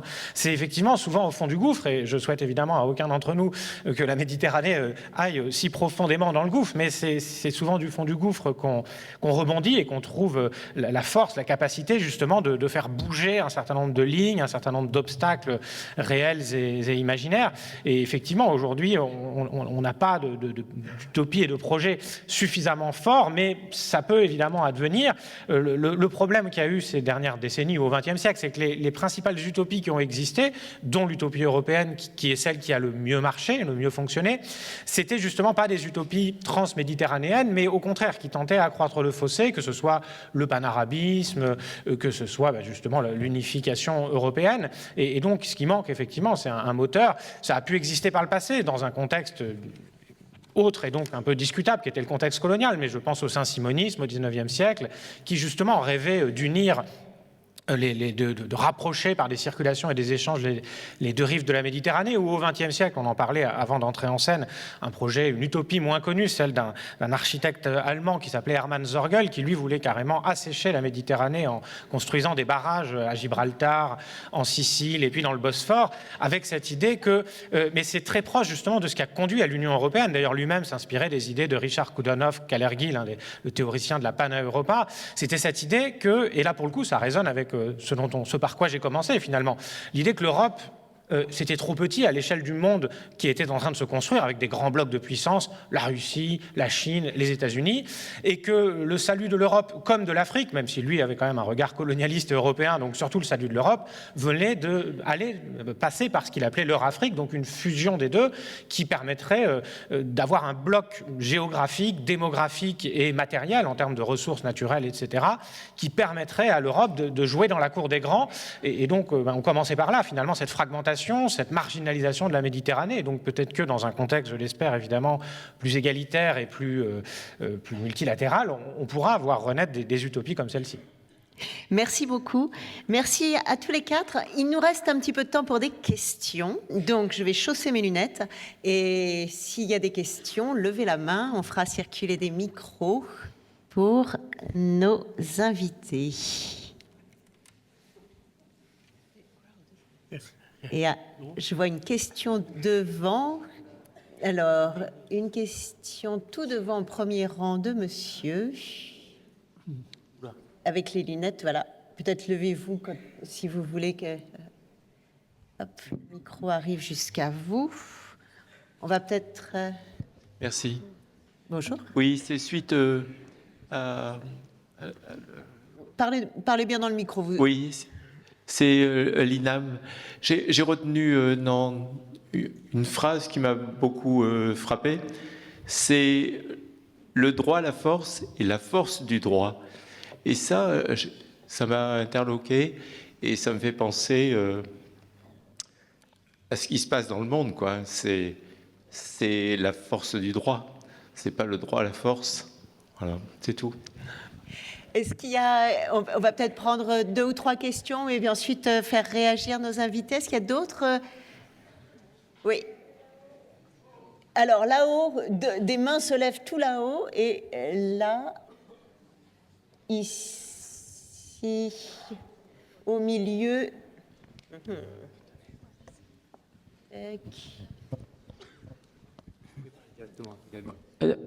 Je peux y aller? Non. Allez-y. Si vous avez le micro, je ne vous vois peut-être pas, mais allez-y. Voilà. Ouais, De Gaulle disait on ne peut pas gouverner un pays où il y a 243 fromages et on peut pas on peut pas faire une omelette avec des œufs durs. Hein, mais moi je vois que là il y a que des œufs durs dans ce discours. Hein, et alors je voudrais savoir parce qu'hier Delamotte s'est plaint parce qu'il n'y avait pas de culture scientifique en Méditerranée. Là je le constate hein, parce qu'ici il y a que des sociologues, des psychologues, des historiens. Qui nous apprennent rien. Hein, et il y a beaucoup de symboles aujourd'hui. Ça se mange pas les symboles et aussi ça se mange pas. Les scientifiques nous apprennent comment faire l'amour, comment manger. Ça serait un peu mieux qu'il y ait un peu plus de scientifiques, non? Et voilà. Et deuxièmement, est-ce que là trop de diversité tue pas la diversité, quoi? Bon, on va attendre avant de répondre à la question sur les œufs durs. Bonjour. Si je peux intervenir? Allez-y, madame. Et justement, je pense que ma question a une relation avec les œufs durs aussi. Ah. Parce que, au début de vos interventions, vous avez signalé la différence entre les peuples au quotidien et puis les gouvernants, et que peut-être ils n'ont pas toujours la même vision des choses. Et c'est là-dessus que je voudrais souligner, parce que ce qu'il y a, c'est... c'est sur on peut le donner sur l'éducation, parce que je pense que la crise de l'éducation, elle est mondiale, et elle est due beaucoup au réseau numérique. Et on voit qu'il y a des gens qui font la migration. On voit par exemple la migration des cerveaux et justement l'exemple du Canada, les médecins qui vont au Canada pour avoir de meilleurs revenus. Et puis des pays qui perdent leurs médecins et qui ont du mal à former leurs médecins. Donc, il y a... Allez-y pour votre question. Je sens que la salle s'impatiente. Ben oui, parce que la question, c'est et que j'ai posée déjà hier, c'est la responsabilité des intellectuels et des médias, et par rapport à ce creusement, et qui, moi, Je crois que j'ai le sens de votre question, madame. Effectivement, sur la différence entre les sociétés et les gouvernants et... C'est la manière de poser le problème, parce que vous n'avez pas posé... On va vous répondre. On va répondre à ces 3 premières questions. Alors, je ne sais pas qui veut se lancer. Peut-être pas sur les œufs durs, parce que ça va être... Oh, mais je sens que... Mustapha El Mehri, sur ce problème de panel que nous représentons ici, historiens, sociologues, juristes. Est-ce que il n'y a pas quand même un peu de culture scientifique malgré tout dans tout ça? Je dis ça avec un peu d'ironie, mais et sur cette question de la crise de l'éducation et du problème entre des élites, des gouvernants et la société. Et puis je résume la 3e question, donc, qui était aussi une remarque. Est-ce qu'aujourd'hui, ce n'est pas un monde qui est gouverné par la force plutôt que par la force du droit? Merci, je réponds en premier parce que je joue au local à Marseille et je suis d'ici, donc la dynamique des débats, on connaît un peu localement. Alors, je voulais simplement dire qu'avec des œufs durs et 243 fromages, on peut faire un merveilleux pique-nique. C'est le début du commun. Donc, on peut travailler. Alors, évidemment, est-ce qu'il y a la culture scientifique ? J'ai envie de dire, oui, nous sommes dans des sociétés où la culture scientifique est un fondement aujourd'hui. On est en France, dans un pays où on a la 4e, 5e génération de gens qui sont scolarisés de manière non discontinue, de manière forte. Et lorsqu'on regarde de par le monde, le taux de scolarisation augmente un peu partout. Donc dans ce sens-là, oui, la culture scientifique avance. Et je pense que c'est parce que la culture scientifique avance de manière populaire qu'elle est fortement remise en cause chez ceux qui avaient la tutelle sur la définition de cette culture scientifique. Donc moi, ça ne me gêne absolument pas d'être disputé dans le fait que vous n'avez pas le récit total de cette culture scientifique et on souhaite le discuter. Je dirais que ça fait partie aussi du débat et qu'il ne faut pas en avoir peur et ça ne doit pas déboussoler les scientifiques dans cette société nouvelle où désormais il y a de plus en plus de connaissances qui sont diffusées. Voilà. Par contre, ce qui va distinguer les uns et les autres, c'est il y a la diffusion de la connaissance qui est, elle, de plus en plus large et puis il y a la production des savoirs, ce qui est autre chose. Voilà. Je crois que le rôle des intellectuels dans la production du savoir, c'est de travailler de manière rigoureuse à le produire, et lorsqu'on le produit, d'amener un avertissement, de dire le savoir qu'on produit aujourd'hui peut être caduc demain. C'est un élément important, pour la bonne et simple raison que l'histoire avance, que la science ou les sciences avancent, et qu'il faut avoir l'humilité en tant que scientifique de dire ce qu'on met en discussion, c'est ce qu'on a réussi à produire à ce moment-là. Et il se peut que ce qu'on a produit aujourd'hui, nous-mêmes, nous le remettions en cause demain. Ça m'est arrivé, si je venais à réécrire des articles que j'ai écrits il y a 15 ou 20 ans, je les écrirais de manière totalement différente. Le propos que je tiens aujourd'hui, ce n'est pas celui que j'avais il y a 15 ans, pour la bonne et simple raison que nous sommes tous des êtres augmentés par l'expérience et par le temps. Et donc là-dessus, évidemment que les erreurs d'aujourd'hui, en tout cas, il faut avoir cette humilité. Une fois cela dit, eh bien, moi, je résiste sur ce qui a été dit au départ. Et lorsqu'on évoque la question de la diversité, c'est une question importante. Moi, quand j'entends l'idée qu'on ne peut pas gouverner un pays de 243 fromages ou que la diversité tue la diversité, ben nous sommes dans cette illusion construite depuis 2 siècles par des gens qui pensent que nous sommes dans des sociétés marquées par la diversité. Tout le propos que j'essaie de dessiner et toutes les observations que je fais dans mon travail, c'est de voir qu'en réalité, nous entrons dans des aires de similarité extrêmement fortes et que ces aires de similarité déboussolent un certain nombre de personnes dans nos sociétés qui souhaiteraient revenir à 243 fromages. Voyez ? Et donc, ça peut se comprendre aussi, cet élément-là, parce que les choses avancent vite. Nous sommes dans des sociétés qui avancent vite à l'échelle mondiale et que le problème auquel nous avons affaire aujourd'hui... Je termine et après vous aurez la parole, promis. Donc, ce que je disais, nous avançons dans des sociétés qui ont des similarités extrêmement fortes. Sur beaucoup de points, quand j'ai similarité, ça ne veut pas dire effacement des singularités. Et c'est peut-être cela, ce travail qu'il y a à faire, c'est à travailler à la fois sur les singularités qui animent, parce qu'elles sont les richesses, et en même temps sur ce qui nous fait commun. Et je pense, et je le redis, c'est parce qu'on est de plus en plus commun que nous avons besoin de nous distancier. Le « eux » et le « nous » est en crise le jour où le nous est en crise. Quand on n'arrive plus à définir le nous, on a besoin du eux pour réaffirmer le nous. Et c'est ça qui se passe aujourd'hui pour un certain nombre de populations dans nos sociétés. Le nous les stabilise. Et donc, pour pouvoir se stabiliser dans cette société, il est difficile de le déterminer. Donc, on va vite vers qui sont les eux. Voyez, et il y a ce travail, moi j'ai presque envie de vous dire, arrêtons de travailler sur le eux et le nous, travaillons sur ce nous historique et ce nous futuriste.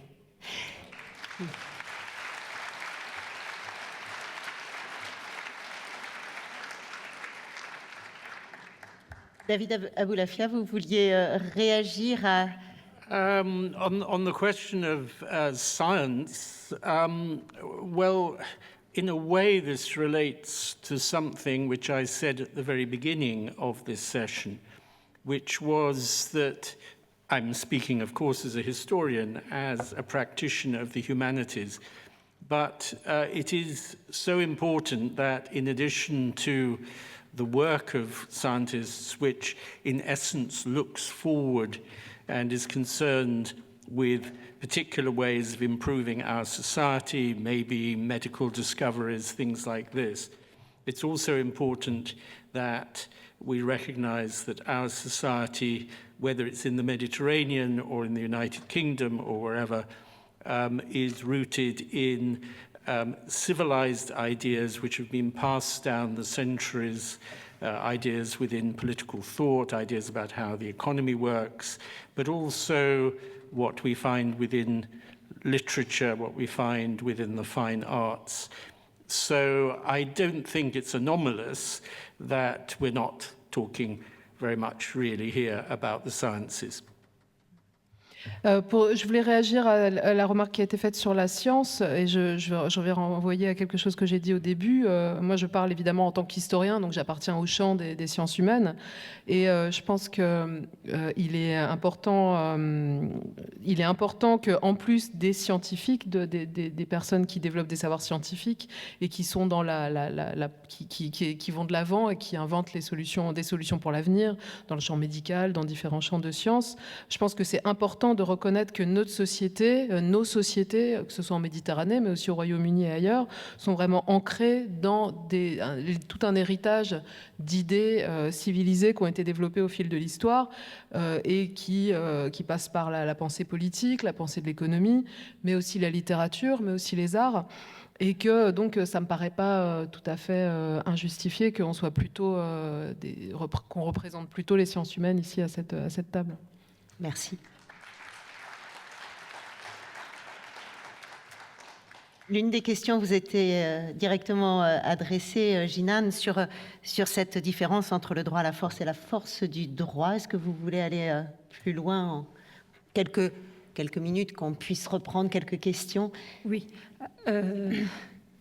Justement, alors, le droit et la force entretiennent des relations dialectiques. Alors, pourquoi est-ce qu'on a le droit? À quoi sert la règle juridique? Elle sert essentiellement à limiter le pouvoir, à le rationaliser, à en faire un usage donc raisonné. Bon, cela se justifie au niveau interne qu'au niveau international. Donc on a besoin de règles qui nous servent de repères pour dire, voilà, le devoir être, ce qui doit être. Or, on constate que, bon, au niveau du droit international, il y a un problème d'effectivité puisque la règle juridique existe, mais à défaut d'organes de coercition centralisés, elle est souvent bafouée, violée, avec des répercussions. On peut être condamné, mais en vérité, alors si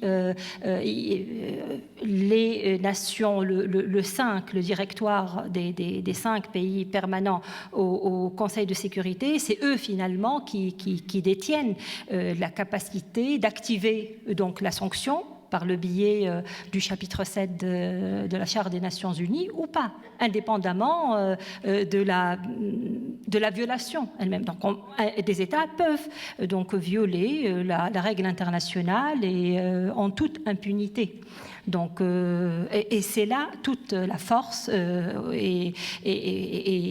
enfin, la force et la faiblesse du système onusien, c'est-à-dire la possibilité voilà, d'avoir un dispositif normatif. C'est en soi une force avec un droit des droits humains, un droit international humanitaire qui régit les droits des uns et des autres en temps de guerre et en temps de paix.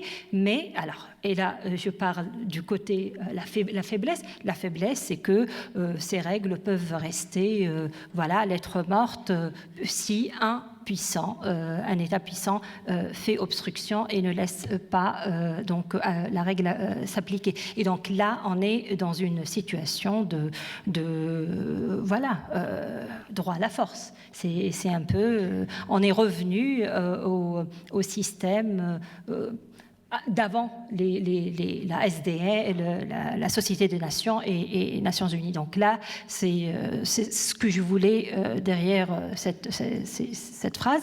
Deuxième point, et rapidement, alors c'est en rapport avec la gestion de la diversité, la gestion de la pluralité, parce que, bon, là également, la question en rapport avec l'appropriation de l'appartenance à la Méditerranée. Je pense c'est un véritable défi sur les deux rives de la Méditerranée.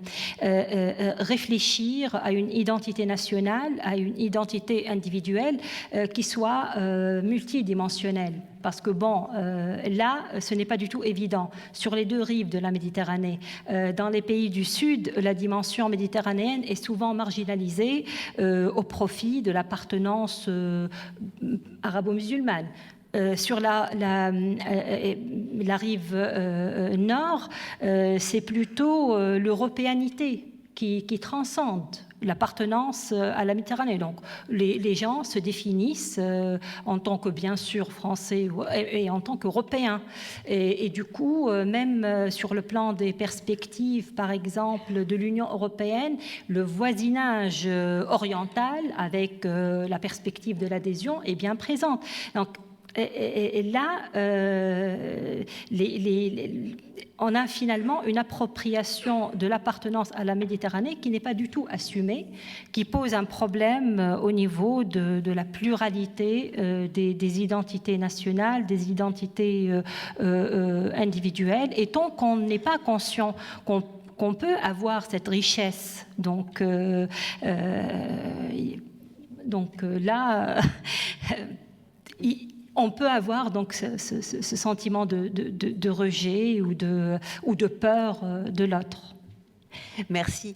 Est-ce qu'il y a 3 autres questions et après, alors monsieur, je vous vois. Je ne sais pas si je vois madame. Donc, monsieur au milieu avec un pull, je ne sais pas. Hop. Il y avait quelqu'un ici, non? Bonjour. Oui, madame, pardon, bonjour.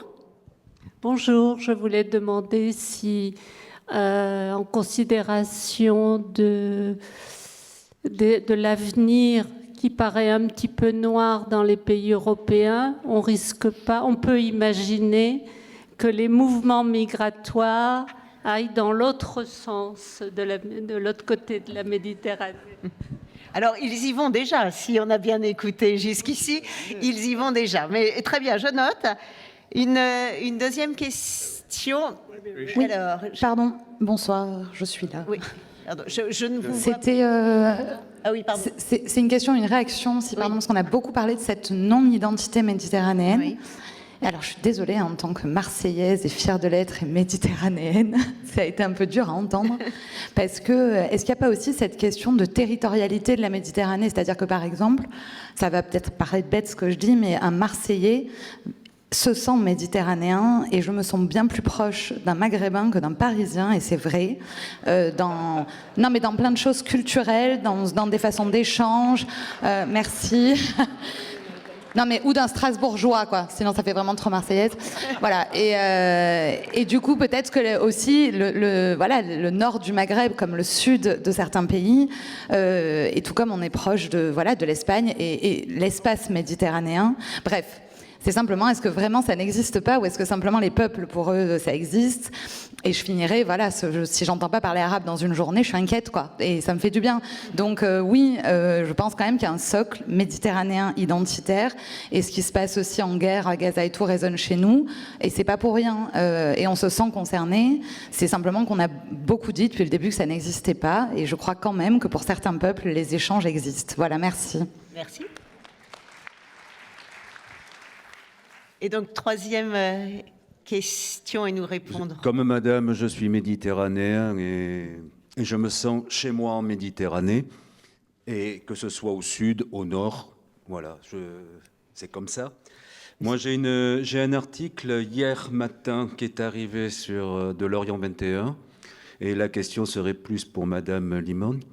Ça va avec ce que vous venez de développer, ce que vous avez développé. sur ces violations de plus en plus répétées, récurrentes et flagrantes du droit international. Ça se passe chez vous, ça passerait, je dirais, parce que je voudrais une confirmation aussi, et ça serait bien de savoir.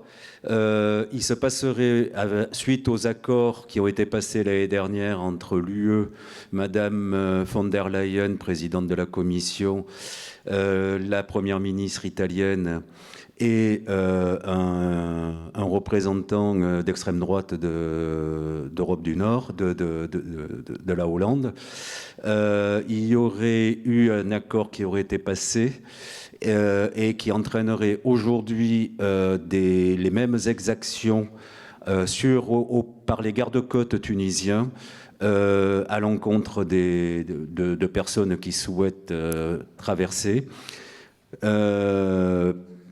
Les mêmes exactions que l'on a connues en Libye et les mêmes exactions que l'on a connues et que l'on connaît en Grèce.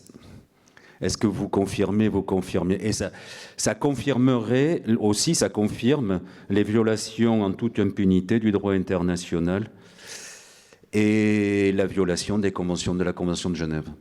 Donc ça, c'est une première. Si je puis me permettre, il y a une chose qui, rapidement, comme ça on pourra répondre. Je vais très vite là. Il y a quelques mois, une partie de la flotte espagnole, la totalité quasiment stratégique de la flotte stratégique de Toulon et une partie de la flotte italienne ont été mises sous commandement américain pour partir en Méditerranée orientale. À l'arrivée de M. Biden, président des États-Unis, dans les mois qui ont suivi, la flotte américaine, puis après la flotte britannique, puis après la flotte française dans le temps, donc 2021, était en mer Noire et faisait des manœuvres avec la flotte ukrainienne. Ça a été écrit, mais après ça a été vite retiré de beaucoup de journaux. Le point. Et la question. La question, c'est que M. Brzezinski a écrit il y a quelques années un livre qui s'appelle.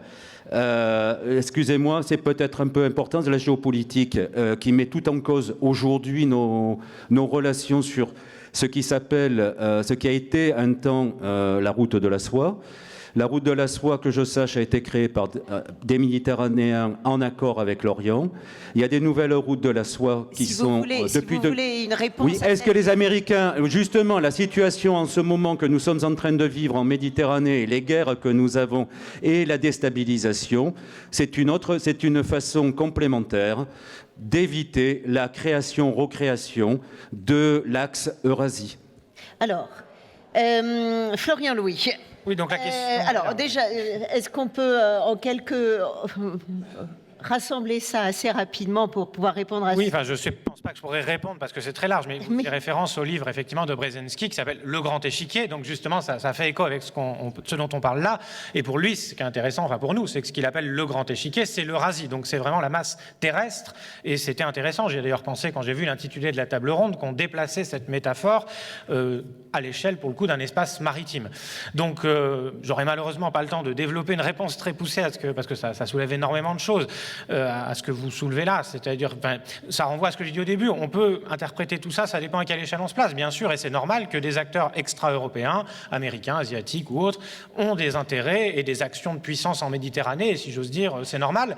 La question, c'est quel degré d'autonomie peuvent conserver les acteurs méditerranéens eux-mêmes? Sont-ils simplement des jouets, des pions sur un échiquier, ou peuvent-ils être aussi ceux qui tirent les ficelles, qui poussent les pions? Bon, la réponse, elle est forcément nuancée, et j'aurai malheureusement pas le temps, je veux laisser mes camarades avoir le temps aussi de parler, donc je ne développerai pas plus. Et je voulais juste pour terminer rebondir, parce que la question d'autant plus que j'habite à Paris, donc qui a été évoquée, mais je suis auvergnat d'origine, donc ça passe peut-être un peu, mais ça me faisait penser à cette dialectique que posait le poète et écrivain Édouard Glissant, qui opposait l'identité racine à l'identité rhizome, et je pense qu'effectivement cette identité rhizome, c'est-à-dire plurielle, cumulative, et je pense qu'on peut être marseillais, enfin qu'on peut non seulement être, mais se sentir marseillais, berbère, juif, français, provençal, méditerranéen, tout ça à la fois, et qu'il faut chercher, précisément dans ce monde dans lequel nous sommes aujourd'hui, plutôt à cumuler qu'à opposer. Et ça fait écho, bien sûr, à ce que disait Mustapha.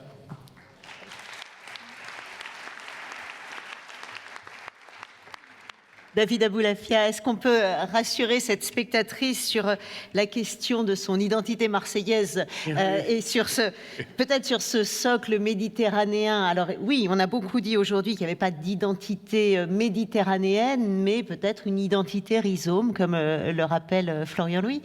I think there are a number of ways of addressing this. I mean, I think it's actually rather splendid that somebody living in Marseille is looking across the Mediterranean towards North Africa and crossing that really artificial boundary, even though I alluded to it twice, between continents, because continents are in so many ways an artificial construction. And of course, this particular part of France has historically very close links with North Africa. But what I'm really thinking of is the way in which one might use the term Mediterranean identity to describe a particular cultural outlook. Je pense qu'il y a différentes manières de répondre à cette question. Déjà, tout d'abord, je trouve ça merveilleux de voir que des personnes qui se définissent comme marseillaises aient le regard tourné vers aussi l'Afrique du Nord. Et ça nous montre bien à quel point la notion de continent, finalement, la pensée des continents, c'est une construction qui est artificielle. Et évidemment, cette partie-ci de la France entretient depuis longtemps des liens très proches avec l'Afrique du Nord. Il y a d'autres manières dont on pourrait réfléchir encore à l'identité méditerranéenne? Sometimes people, for instance, point towards common food traditions and this only goes so far. So it would work for Greece, Turkey, Syria, Lebanon, Israel, Egypt, and the Palestinians. But you won't necessarily find that sort of food in Italy, though you will find couscous in Sicily. So of course there are all sorts of ways in which that particular aspect of a common culture might be said to exist. But what I really want to say is that even if a Mediterranean identity has existed in the past, and I am skeptical about that, we're now looking at a world in which if you walk down the street in Rome or if you walk down the street in Athens or Valencia or somewhere, you will find the same shops, the same sort of demand for goods, the same sort of aspirations, same sort of music and culture and so on. That's all true, but it's also true if you move northwards. If you move northwards to Paris or London or Stockholm or Helsinki or whatever, we are dealing with an increasingly globalized world. And in that sense, whatever common Mediterranean culture has existed, it seems to me that it's been eroded. I mean, I was in Spain 10 days ago, and of course, where I was a major city, Indian restaurants, Japanese restaurants, and so on. That is the Mediterranean as it is nowadays. That is Europe as it is nowadays. That is the world as it is nowadays.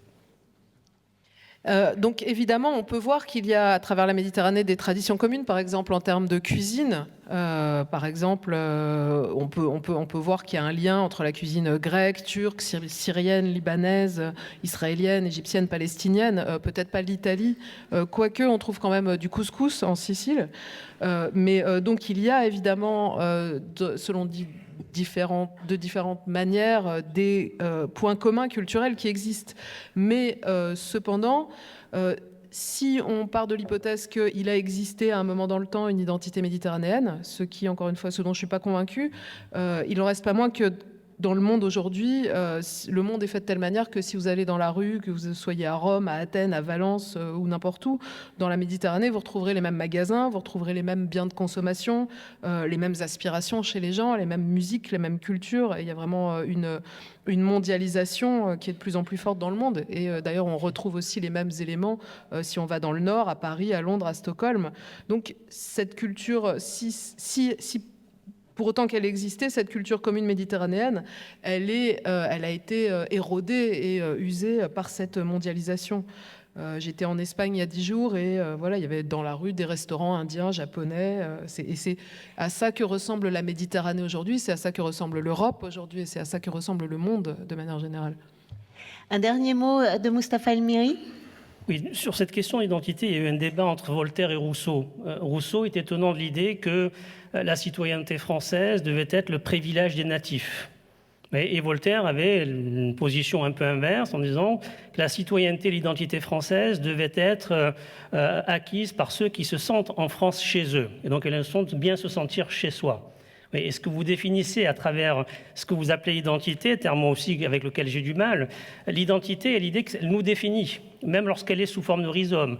Alors ce que vous dites, c'est vous qui définissez ce que vous êtes. Donc en réalité, on est plus dans ce rapport à l'identité de ce qui nous construit, ou ce qui nous construit, et ce qui est la part des autres et qui nous construit aussi. Quand vous dites « j'aimerais entendre parler arabe », j'ai presque envie de dire « vous parlez arabe quand vous parlez français ». Il y a 500 mots de vocabulaire arabe dans le français.